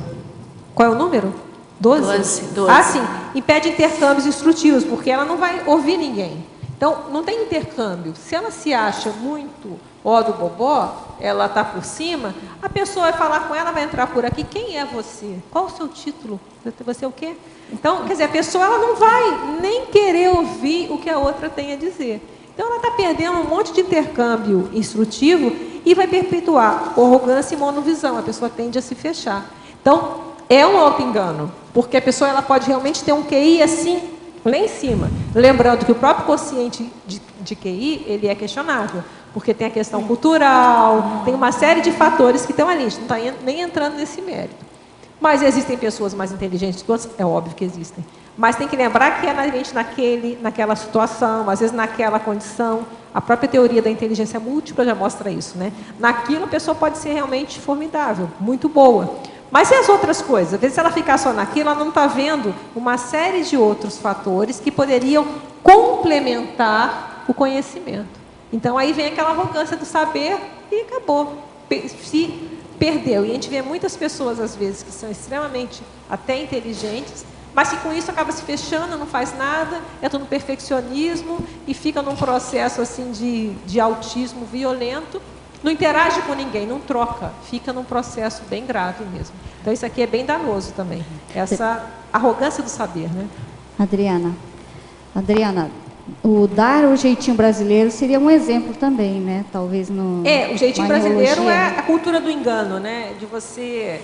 E aí entra um pouco da situação. Se você vai enganando, você começa a enganar você mesmo, você engana os outros, você engana todo mundo, cria um alargamento dos limites.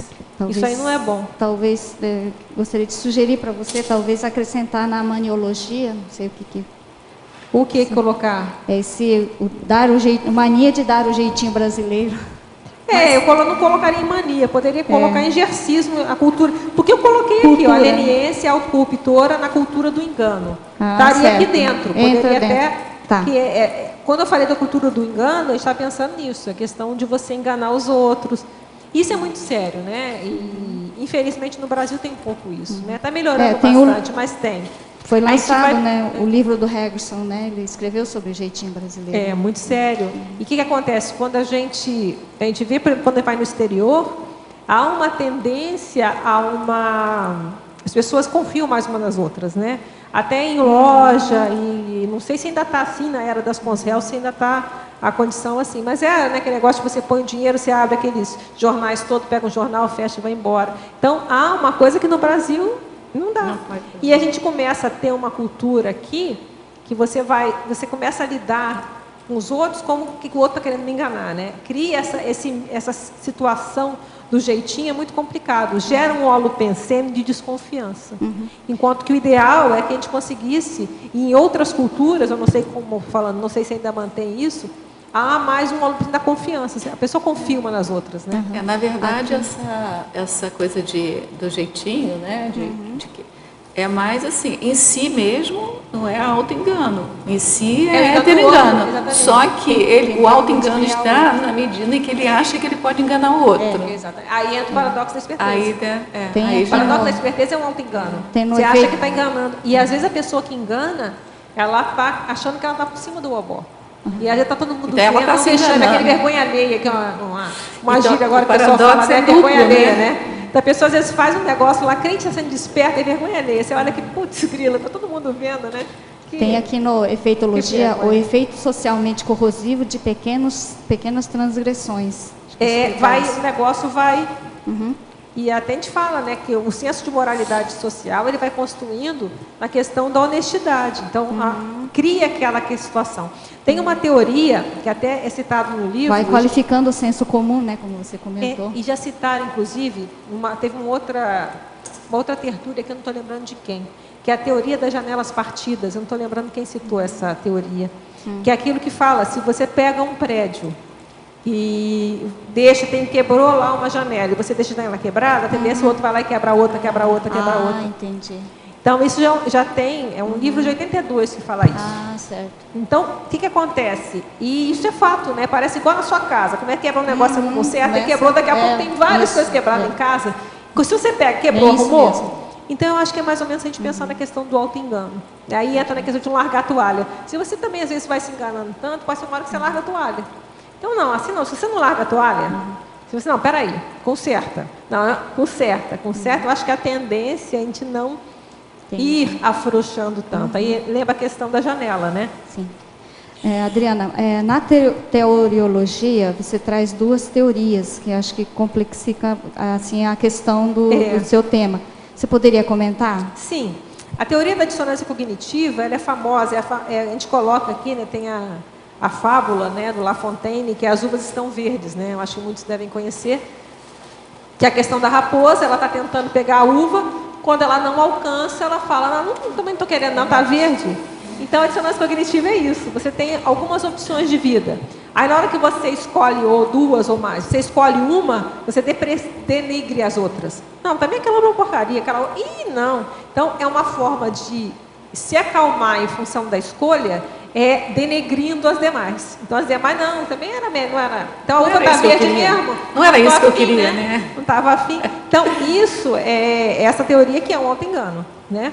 E a teoria da psicologia da desonestidade é isso que estuda aqui o nosso colega, que eu estou citando o livro dele bastante, ele mesmo que cita, ele fala no texto dele a questão da psicologia da desonestidade, que é isso que ele está estudando. Todo o estudo dele é em função, várias pesquisas e tal, em função de como funciona a desonestidade. Então a tese dele foi toda sobre isso.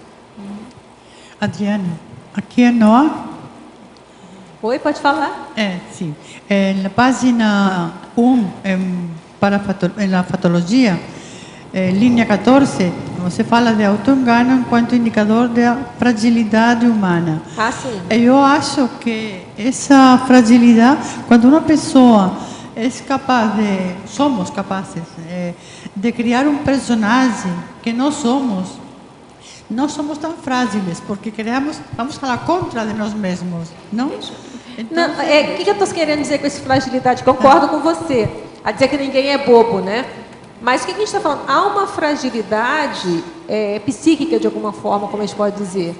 Porque na hora que a gente até coloca na argumentação a questão, né, que enganar-se temporariamente pode ser funcional, porque às vezes a pessoa ela não consegue enfrentar uma realidade que às vezes é muito pesada e a pessoa cria uma fantasia para ela conseguir lidar com aquela situação. Então ela cria uma fantasia, então ela criou um auto-engano. Isso mostrou, se a pessoa fosse forte, se fosse uma consciência forte, vamos pensar em termos de conscienciais que a gente está pensando, lá um serenão, uma pessoa bem forte, ela sabe a realidade como é, isso que a gente entende, né? Que uma pessoa madura, ela vai conseguir enfrentar a realidade, porque ela também tem confiança que ela vai ter recursos para lidar com essa realidade, independente do que for. Se nós usamos o artifício para nos enganar, é porque é sinal que nós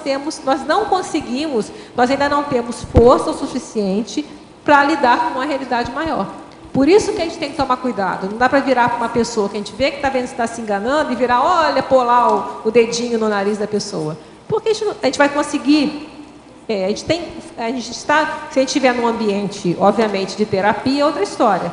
Mas no dia a dia, se a gente não tem ali uma ferramenta para ajudar aquela pessoa a se reerguer, mas nós, é o sincero, é o super sincero, né? Sai falando sincero com todo mundo, não vai ajudar ninguém. Aí entra no estupro evolutivo.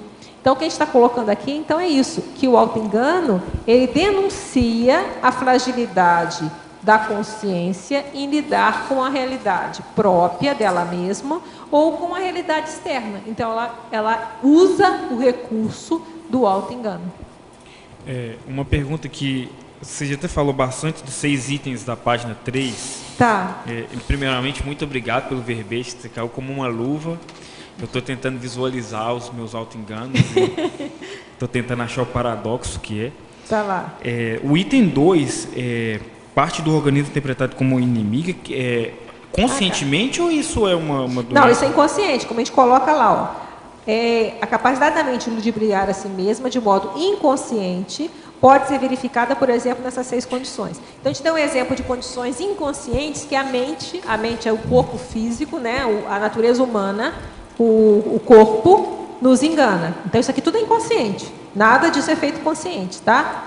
Já na próxima listagem, a gente já coloca um processo de auto-enganos que tem um percentual de inconsciente, senão não ia funcionar. Mas que, de alguma forma, a consciência, se ela parar para pensar e refletir a fundo, ela tem condições de desvendar esse auto-engano. Esse primeiro, já nem tanto. Tem umas reportagens, até estou comentando com a Rosa no início, não sei se foi na Discovery, tem um que mostra essa questão de percepção, é bem interessante, como que o nosso olho, o nosso cérebro, ele cria a ilusão de movimento. Então, isso tem vários, isso já é bem batido, né? Várias situações dessa. A própria questão do efeito placebo, né? Você dá um remedinho lá, que é uma pílula de farinha, a pessoa fala, não, isso aqui é um remédio super potente, vai te curar. E o negócio vai e às vezes funciona. Esses itens estão no auto-engano do Janete? Alguns sim, alguns eles são citados no Janete. Eu não me lembro se todos, tá? Mas vários aqui, a própria alucinação eu tenho certeza que está, o sonho, se eu não me engano, também está, tem vários que estão. Tá bom, obrigado. Sim. A página 3 ali, eu acho que é mais ou menos seguindo a ideia dele na argumentologia. Sonho, a vivência onírica considerada real. Tu podia explicar um pouquinho sobre isso, por favor? É que quando a gente está sonhando, a gente vivencia aquele sonho como se fosse realidade. Na hora do sonho, a gente passa por situações mais inusitadas e estamos achando que é aquilo mesmo, a gente não se toca. Não há um processo de lucidez. A gente entrou na onda ali do sonho e está vivenciando situações. Você não sabe que está sonhando. Na hora que a gente sabe que está sonhando, aí já é outra coisa. A gente fala que é o sonho lúcido. Mas ele é exceção. Aí o sonho lúcido, a gente até questiona até que ponto já está mais próximo até de ser uma projeção, ou está no meio do caminho. O sonho mesmo, aquele sonho da situação da mente, a nossa mente vivencia aquelas situações todas como se a gente estivesse lá mesmo. Naquele momento, nós dizemos para nós mesmos, entendemos que aquilo é realidade. É bom, né, quando é pesadelo, que a gente acorda, é um alívio, né? Como assim? Como a gente discernir assim? Porque já aconteceu comigo, ao acordar, parecia que era uma projeção lúcida, mas só que depois eu descobri que era uma questão onírica. É. Não, mas aí você tem que ver. Se era um sonho sobre projeção, o que também já é positivo. Na hora que você sonha com projeção, é sinal que você já está com a mente saturada. Isso é uma coisa. Agora, existe, em muitos casos, existe a projeção lúcida que você não tem dúvida, aquela que você está lúcido como está aqui ou até mais. Isso é um fato. Mas existe um percentual grande que é a projeção semiconsciente. Então, nessa projeção semiconsciente, é uma projeção, mas ela tem um percentual grande de onirismo.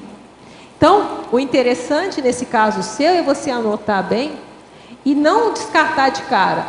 Então eu achava que era projeção, não é? Então, é sonho. Você pode verificar o que tem nessa projeção de realidade e o que é de onírico. E, às vezes, a gente vai ter essa comprovação com o tempo. Deixa ela anotada. E daqui a pouco podem ser que ocorram fatos que corroboram. Opa, peraí, aquilo ali não era tão sonho assim, porque, olha só, a situação bate, às vezes, com uma coisa que depois você vê, ou alguma coisa que alguém te falou. Então, não era tão loucura assim. Então, por isso a importância. Então, o que você precisa verificar é o percentual, às vezes, de onirismo. Se existe, se foi estudo onírico mesmo, ou se tinha o percentual. Como você falou assim, não, eu tinha certeza que era projeção, então parece que tem algum nível de lucidez aí que estava preservado. Então, vale a pena anotar e deixar que os fatos e o tempo vão te dando mais dados para você avaliar o que poderia, se era mesmo uma projeção semiconsciente ou se realmente era um sonho. Adriana, tem duas perguntas aqui de um teletertuliano, mas eu vou ler as duas juntas, porque eu acho que uma tem a ver com a outra. Se precisar, eu leio a primeira de novo, tá? Olá, gostaria de pedir orientações detalhadas do porquê largar as fantasias sexuais e como fazer isso detalhadamente. Qual seria a visão saudável do sexo? Qual literatura vocês me indicariam sobre este tema? Gostaria de me aprofundar mais. Peço que respondam não só para mim, mas também porque acredito que esta dúvida não é só minha e é de muitas outras pessoas. Não encontro nenhum tipo de visão cosmoética sobre o texto, sobre o sexo. É somente que não devemos repreendê-lo, mas ninguém ensina a controlá-lo e nenhuma visão positiva quanto as da conscienciologia. Olha só, vamos ver se eu consigo, senão você manda outra pergunta, tá? Vamos pensar juntos aqui. Primeira questão da sexualidade é uma coisa sadia e importante. Então, o ideal é você ter um parceiro ou uma parceira, não sei se é homem ou mulher. Homem. É um homem, então arranjar uma parceira e você buscar a técnica do sexo diário. A gente sabe que não é fácil no dia atual o sexo diário, porque as pessoas viajam, as pessoas têm trabalho, não importa, mas ter uma vida sexual ativa. Se não conseguir ser diária, mas que seja com uma frequência razoável. Por quê? Isso vai deixar o soma satisfeito, porque o sexo é uma necessidade biológica, fisiológica, né? Então você vai ficar mais satisfeito, mais tranquilo para lidar com as situações. Então, caso você não tenha parceira, o ideal é buscar uma parceira, alguém que você goste, para você formar, né, uma questão aí de uma dupla evolutiva, alguma coisa assim. Por que a fantasia sexual não é legal? Quando a gente tem uma relação sexual com alguém, e nós ficamos 48 horas com a energia do outro, isso chama bioenergético. Então, a pessoa, quando ela é promíscua, já imaginou como é que vai ficar as energias dela? Porque ela está o tempo todo misturando energias diferentes. Na hora que você tem uma relação mais de intimidade com alguém, os assediadores também, as energias se fundem, os assediadores também. Então, já imaginou a confusão que não dá? Por isso que é ideal você ter uma pessoa que você mantenha a sua situação rígida e tal. A fantasia gera um problema de evocação. Na hora que você evoca, ainda mais é pior se você tem uma fantasia com uma outra pessoa, qualquer do mundo, né? Você está evocando essa pessoa, então você não só está lançando as suas energias para essa pessoa, como você está buscando a energia dessa pessoa. Então você está puxando assediador também, é a mesma questão energética, a energia não tem tempo e espaço, tá? Então o ideal é ter uma vida sexual saudável, como você perguntou.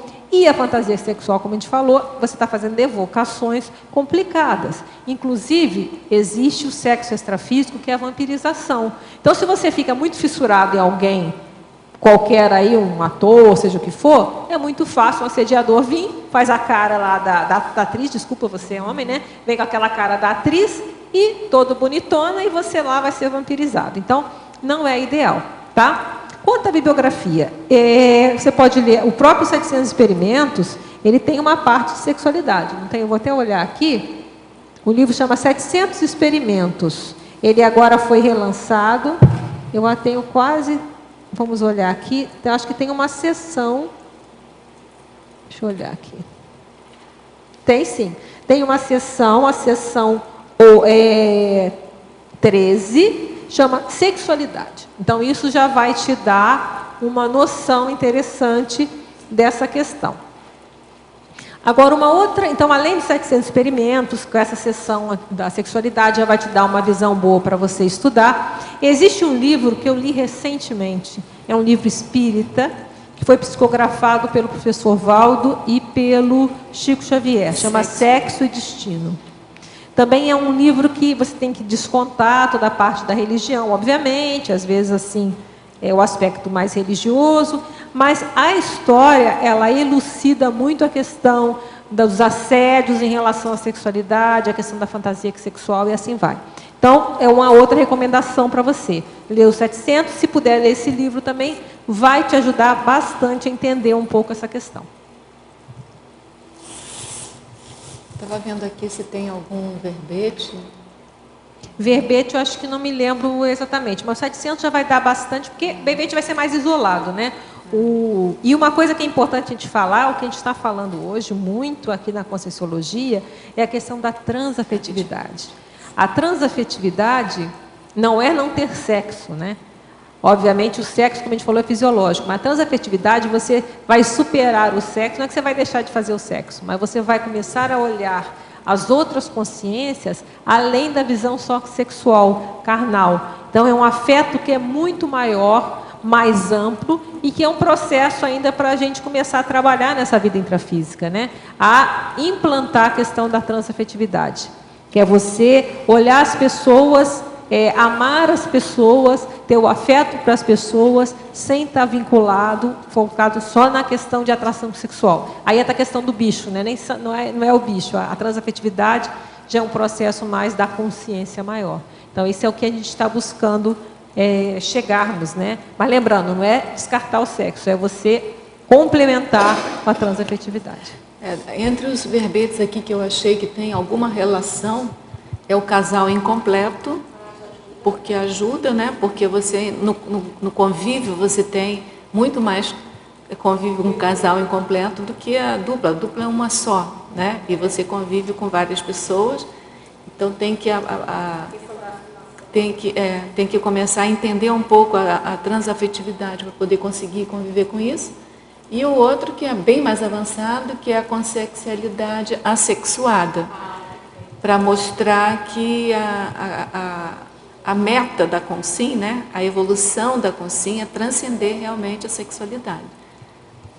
Mas, para o momento dele, eu acho que sexo e destino, projeciologia é melhor. O 700 experimentos, 700 né? experimentos. Projeciologia deve ter também, mas o 700 está aqui do meu lado, ficou mais fácil de fazer a consulta. Agora, eu não sei se ele já tem os livros ou não. A epígrafe.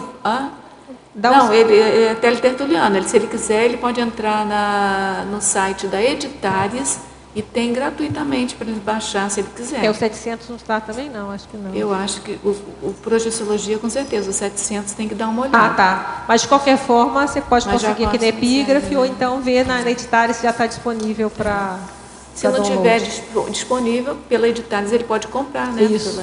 No próprio YouTube também tem alguns vídeos onde o professor Valdo também fala. Ah, é verdade. Tem vários falando de sexualidade, é verdade. No YouTube. No YouTube, se colocar, né? Se ele entrar, tem vários vídeos curtos onde o professor Valdo, nós abordamos a questão da sexualidade. Tem bastante material para ele estudar. Pode colocar a sexualidade, Valdo Vieira, você acha? Conscienciologia. Agora, eu lembrei também do dupla evolutiva, que esse está disponível para baixar também. O manual da dupla evolutiva o manual da dupla evolutiva. Lembrou aqui, né, como você está falando, o manual da dupla evolutiva também, e esse, com certeza, você pode baixar gratuitamente. Você já tinha falado, né? E a sugestão para ele aprofundar mesmo, porque tudo que tira a pessoa do eixo, né, vai bloquear e traz mais assédio até ela conseguir resolver, aprofundar isso. Que a gente não sabe qual é a idade, né, que não tem aqui. A gente não sabe se é 15 anos ou se é 40 e tantos, né? Se é o trintão sem duplista ou se tem um verbete chamado trintão sem duplista. Adriana, aqui na página 1, eu quero fazer um comentário e depois falar a respeito do que aconteceu comigo, que é uma vivência que foi meio contundente. Eu tive um bar, e esse bar cabia 120 mesas, só para você ter uma noção. Enorme. Um senhor bar. Comecei o CIP, terminei o CIP, não quis saber de bar mais. Não quero bar mais, acabei com isso. Quer dizer, a minha tentativa na época era fazer um lugar decente para as pessoas, já que fosse beber de uma maneira light, para poder filosofar e tal. Aí não deu certo, porque depois do CIP não tinha mais como eu conviver com aquilo. Vim para cá, aí voltei agora, e sempre em agosto, eu sempre alugava também para casamento, e era um aluguel bem carinho, para casamento, aniversário, e em agosto o aluguel dobrava. Aí eu voltei para Minas. Na hora que eu cheguei lá, a primeira coisa foram me procurar se eu alugava para um evento. E esse evento era um open bar.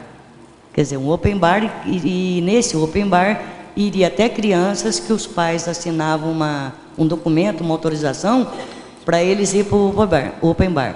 Era das 3 às 9 horas da noite. Eu falei, poxa, eu vou pedir bem caro para o cara não aceitar. A primeira coisa, eu falei, vai custar X. Ele pensou, tá bom, eu pago. Eu falei, putz, como é que eu vou sair disso agora? Aí entra aqui no que eu estou falando, as tentativas de manter opinião positiva sobre si próprio a qualquer custo. Eu falei, poxa, já que ele vai me pagar, então até que vai ser bom, porque eu vou lá para Foz, dá para fazer todos os cursos, vou participar de todos os complementares, vou fazer isso, fazer aquilo, autocorrupção, né? Eu falei, nossa, e ao mesmo tempo, como que eu vou lidar com isso depois? É anticosmoético. Criança vai estar lá, e é do lado da minha casa. Aí entra aqui, a meta frustrada de sentir-se bem consigo mesmo, sem fazer esforços autocosmoeticadores, eu enxergo um pouco. Aí eu comecei a trabalhar comigo, falei, eu não posso, o que eu vou fazer, e o negócio vindo em cima, daqui a um pouquinho eu falei, eu não vou receber isso. Não era para alugar, pedi alto, o cara aceitou. Eu falei, e depois de tudo isso, de acontecer tudo isso, eu não vou receber. Eu falei, mas como que eu não vou receber? Já que eu aluguei, já estou sofrendo, já estou sendo autocorrupto comigo mesmo, né? Vou chegar numa conclusão, não vou receber. Foi batata. No dia que eu fui, era para assinar o contrato, o cara sempre esquivava, sempre dava uma desculpa. E o dia que eu vim para cá, que ele já foi em agosto, eu vinha segunda-feira para cá, tentei receber do cara. Eu falei, tentativa falsa, eu comigo mesmo, né? Não vou receber mesmo. Ele chegou, não tem dinheiro para te pagar, não vou te pagar. Aí eu falei, só vou ficar com a tristeza de ser autocorrupta. E então entrou isso aí certinho. A gente querer dar explicação para a gente mesmo, tentar ajudar. Não, eu vou ganhar isso, mas eu vou gastar naquilo, é um investimento consciencial. Olha, eu sofri, mas passei. Eu acho que faltou o posicionamento de ter falado, não vou aceitar, né? Faltou. Bom, e isso aí é o auto-engano consciente, né? Que é pior ainda, né? Cada um avalia. Vai chegar um momento que você vai bancar, né? É pior ainda, porque eu estava consciente, eu sabia de tudo que ia passar nesse evento. Aceitei. Agora a compensação, olha, eu estou trabalhando isso, mas a compensação, não recebi. Bem feito, bem feito. Não, mas aí é a auto-utilização. Você fez o trabalho. Mas eu estou gostando de não ter recebido. Não sei, aí você tem que analisar com calma. Você fez seu trabalho, aí tem que pensar com calma, muita calma, o que vai fazer você sentir melhor. Mas analisa a situação com calma. Não, sentir melhor. Mas o ideal era ter evitado a situação. No momento que fez e o cara deu um calote, também é complicado. Quer dizer, olha só que o meu negócio já estava assediado desde o início, né? A prova que o assédio já estava rolando. Olha, uma coisa que eu faria é começar a pensar a minha relação com o dinheiro. A sua relação com o dinheiro. Porque essas coisas o assediador gosta mesmo, né? Comigo também aconteceu recentemente.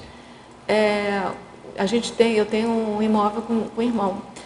E imagina, família árabe, família não tem nada a ver com Conscienciologia, é financista, né? Mexe com dinheiro e tal.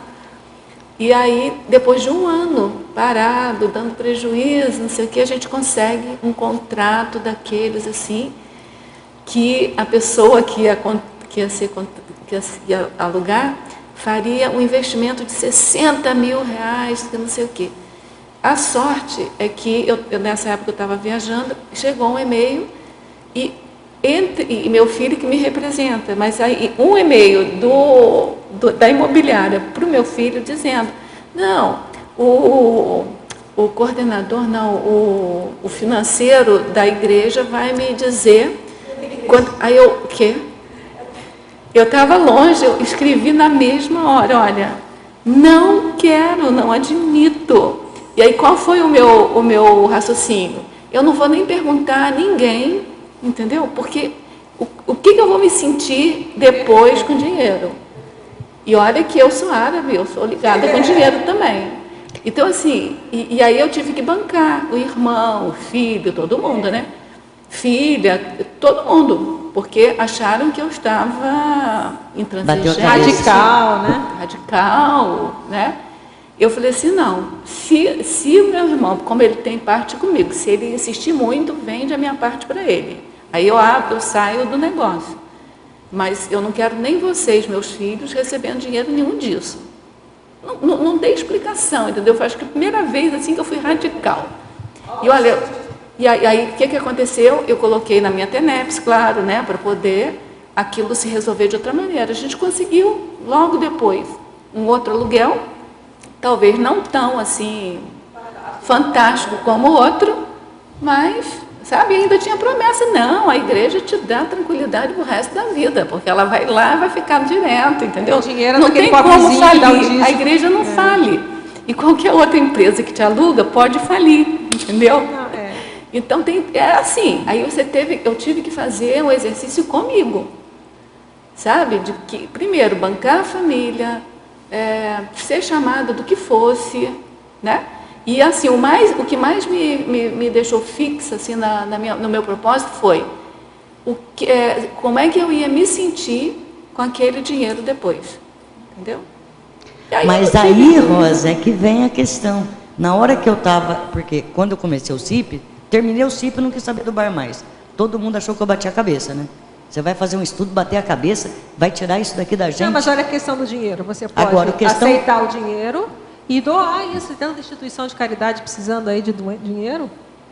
Já que você já você tinha feito. Recebe, então, porque eu já fez, recebe, se você o não ideal quiser era gastar, não você fazer. doa. O ideal é não fazer, até porque você já tinha visto que criança ia ficar lá. Bancar, talvez bancar assim, não, eu não vou alugar para isso. Na hora que você joga o negócio, você corre o risco, e a pessoa brefou, porque até não ia nem pagar, né? Então, você joga o valor lá alto, e aí, não, mas o ideal é se posicionar e falar assim, não, eu não posso agora, nem invento uma desculpa, essa data não está disponível, ou não fazer. Porque na hora que a gente tenta jogar, põe, a outra pessoa pode aceitar. Agora a questão, não receber, não, às vezes você pode até receber e doar para alguém que precise. Você não usufruir desse dinheiro, se você, aí você tem que ver o que vai fazer você sentir bem, porque tudo, a gente está falando de consciência para consciência, a pessoa com ela mesma. Então, se você chegar à conclusão que o melhor, gente, quanta instituição aí precisando de gente, de criança, doa isso. Vai fazer alguma coisa para alguém, ajudar alguém. Ô Rosa, tem uma estatística, saiu no jornal agora, o número de igrejas evangélicas que alugam estabelecimentos, prometem mundos e fundos, né? E não fazem. E não cumprem. Não, eu nem sabia disso. Eu nem sabia disso. Mas olha, infelizmente... Desabilitadas, né? Começam 2 meses, é aquela coisa, né? Mas olha, infelizmente eu tenho um parente assim, mais... é casado com uma tia, né? Que tem uma igreja que sustenta ele até hoje, entendeu? Então, assim, na minha família, todos os argumentos a favor, entendeu? E eu ainda tive aquele pensamento, gente, existem pessoas que precisam daquilo ali. Mas não sou eu que vou alugar para a igreja, entendeu? Adriana, é essa questão aí que eu acho perigosa, é essa falácia lógica que eu acho que é muito mais complexa. Quando a gente explica com toda a lógica lá... Mas é isso que a gente está falando que é um auto-engano. Vamos supor que ela acreditasse nisso. Não, mas esse é perigoso demais, porque a gente consegue... Com toda a lógica, não, esse dinheiro eu vou usar bem. Não, mas esse é o auto-engano, isso que a gente está falando. Não, mas esse auto-engano é sofisticado. Mas é isso que a gente está falando. Por exemplo, vamos supor, dar um exemplo dela ali que após cobaia. E ela podia ficar muito tranquila, em tese não, mas olha só, tem lógica, blá, blá, blá. Só que lá dentro, alguma coisa ia pipocar. Como é o mesmo exemplo aqui. Alguma coisa lá dentro delas começou a incomodar. Isso que é o mais sério.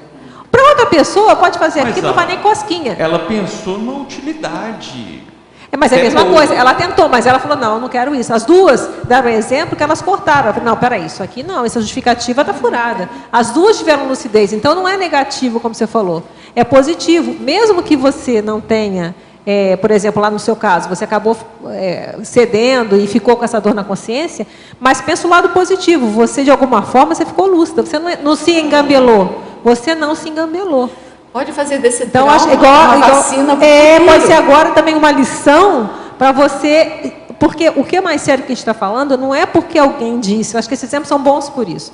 Não é porque alguém falou que é errado, não, a pessoa é dentro dela, ela fala, não, isso eu não quero participar disso, eu não quero a minha energia emitida com isso.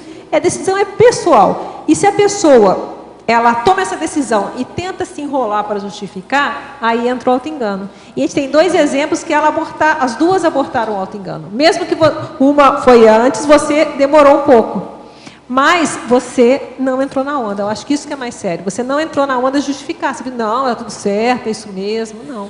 Então, isso é positivo. E a gente vai aprender a diminuir os nossos auto-enganos, que eu entendo, é fazendo isso. Esses são ainda mais crassos. E os outros menorzinhos, do dia a dia, pequenininhos? Pois é, às vezes você precisa conversar com outras pessoas para entender. Porque às vezes você vai, como se diz, você embarca com lógica. Por isso que é importante, por isso a importância da heterocrítica, da conversa. Porque às vezes uma conversa, às vezes a pessoa, ela aponta aquela situação para você. Não, peraí, ou então dá um outro ponto de vista. Peraí, mas não é bem assim. Opa, peraí. Então, faz a gente pensar. E pode ser que a gente esteja correto, vamos supor, às vezes essa argumentação não era um auto-engano, vamos supor, não, está tudo correto, pode ser, ou pode ser que não. Mas é essa que a gente está querendo colocar do auto-engano, é isso. Se a gente ficar lúcido, que nós temos a tendência psicológica, e seja lá o que for, de se auto-enganar para se justificar, e se a gente coloca no nosso código de cosmoética que a gente quer ser auto-incorrupto, a gente vai ficar numa pequena disputa intraconsciencial. Se a gente questiona as nossas... Espera aí, eu estou justificando isso, mas é isso mesmo? Tá, pode ser que a gente concorde. Não, isso não é auto-engano, isso está correto. Ou pode ser que veja. Mas admitir essa possibilidade é o primeiro passo para a gente minimizar esses auto-enganos. Isso que eu acho que é... E não é fácil. Por isso que a gente está escrevendo. Porque se fosse fácil, né? É o traficante que aplica bem o dinheiro, né? É a falácia do Robin Hood. É a falácia do Robin Hood. É a falácia do Robin Hood, né? Eu estou roubando, mas eu estou dando bem para os outros. Então, justifica aquele crime em função... Não, mas olha, está tudo certo. Então, a questão eu acho que o mais sério é isso que a gente colocou aqui. É a intraconsciencialidade, né? Não é porque alguém de fora disse é certo e errado. Tem que ser de dentro. É você, é dentro. É a sua consciência. Isso que eu acho que é o mais sério. Porque se ficar de fora, fica uma coisa muito assim, não, porque alguém disse, porque a lei falou, porque... Não, sou eu. Eu vou dormir bem de noite ou não? Isso eu acho que é mais sério. Porque ela poderia pensar que a igreja vai fazer assistência. Não, porque foi ela que começou a pensar. Olha, todos os pensamentos que você pode imaginar vieram também. Entendeu? Mas assim, eu não perguntei para ninguém. Mas faz parte da reflexão até, você vai ver.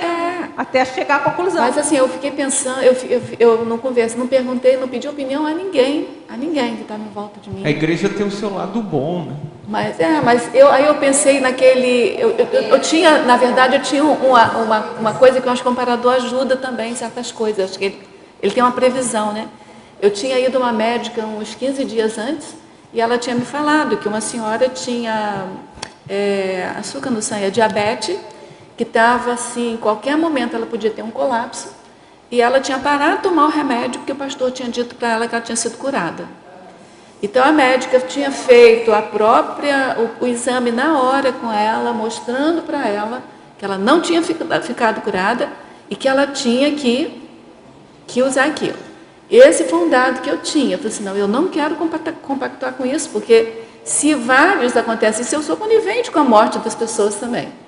Isso eu já tinha, mas assim, antes de eu saber dessa questão, né? E aí, no dia, foi esse argumento que eu usei para a minha família. Eu falei assim, não quero compactuar, porque aí eu mostrei, como eles são mecanicistas e são intrafísicos, né? Esse dado é um dado incontestável.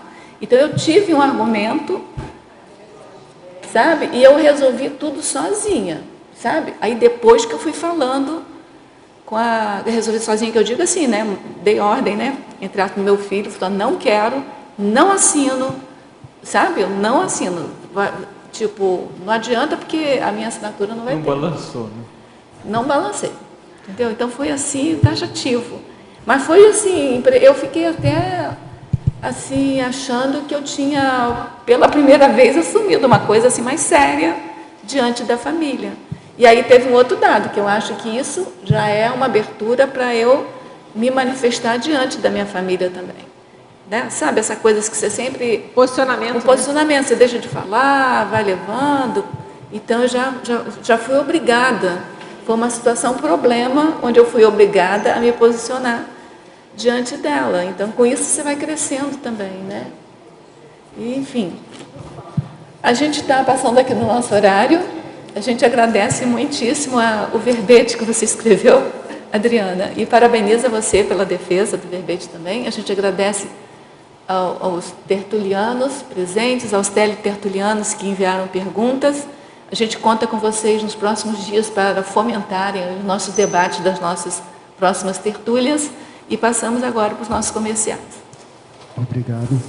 Hoje tivemos 28 assinaturas no livro de presença, 23 perguntas presenciais e 10 online. Os recados são da Daiane sobre imersão em ectoplasmia, a Cíntia sobre amparadores e a Mercedes sobre o curso Conscienciograma.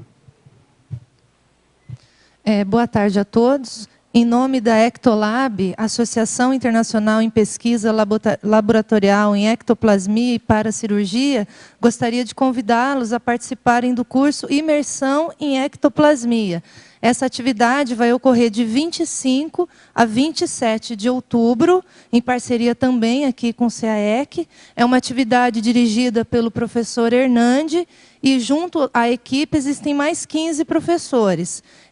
E acontecem uma série de atividades, entre elas, por exemplo, a participação na dinâmica paracirúrgica, a ativação holochacral para o desenvolvimento da ectoplasmia, também a estimulação mental somática, estimulação parapsíquica através da acupuntura. Então, uma série de técnicas, uma série de oficinas visando o desenvolvimento da ectoplasmia. Quem tiver interesse, as inscrições já estão abertas aqui através do CAEC, e é só entrar em contato, só reforçando a data, de 25 a 27 de outubro. Obrigada. Boa tarde a todos. O Campus de Pesquisas IPC Saquarema, no Rio de Janeiro, convida vocês a conhecer o programa Amparadores do Campus. Vou falar agora um pouquinho sobre o que é esse programa. O Programa Amparadores do Campus é a proposta de captação de recursos financeiros, objetivando impulsionar as atividades interassistenciais do Campus de Pesquisas IPC Saquarema.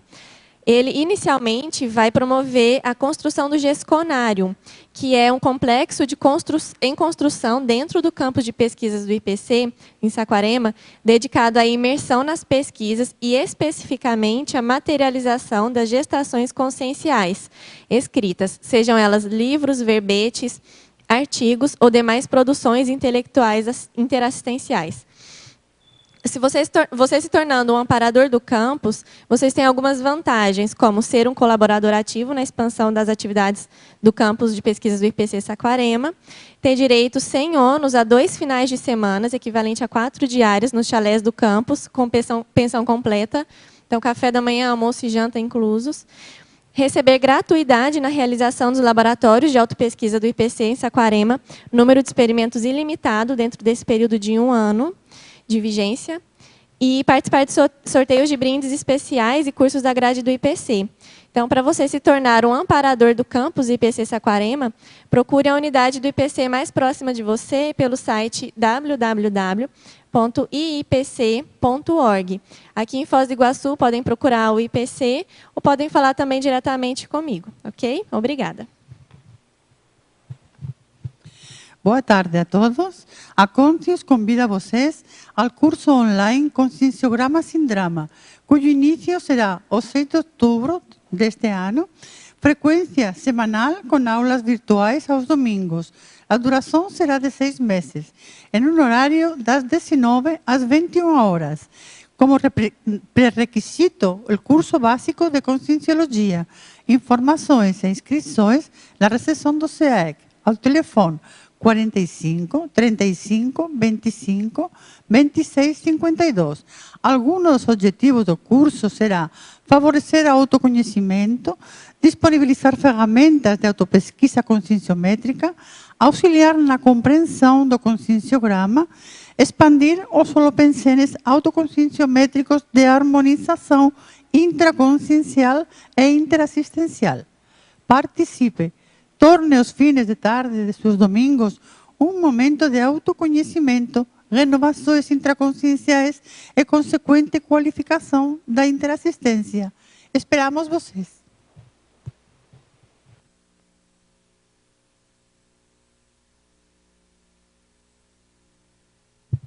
Para amanhã teremos o verbete Devas.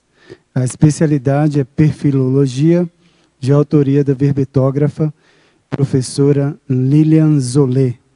Obrigado pela sua presença e até amanhã.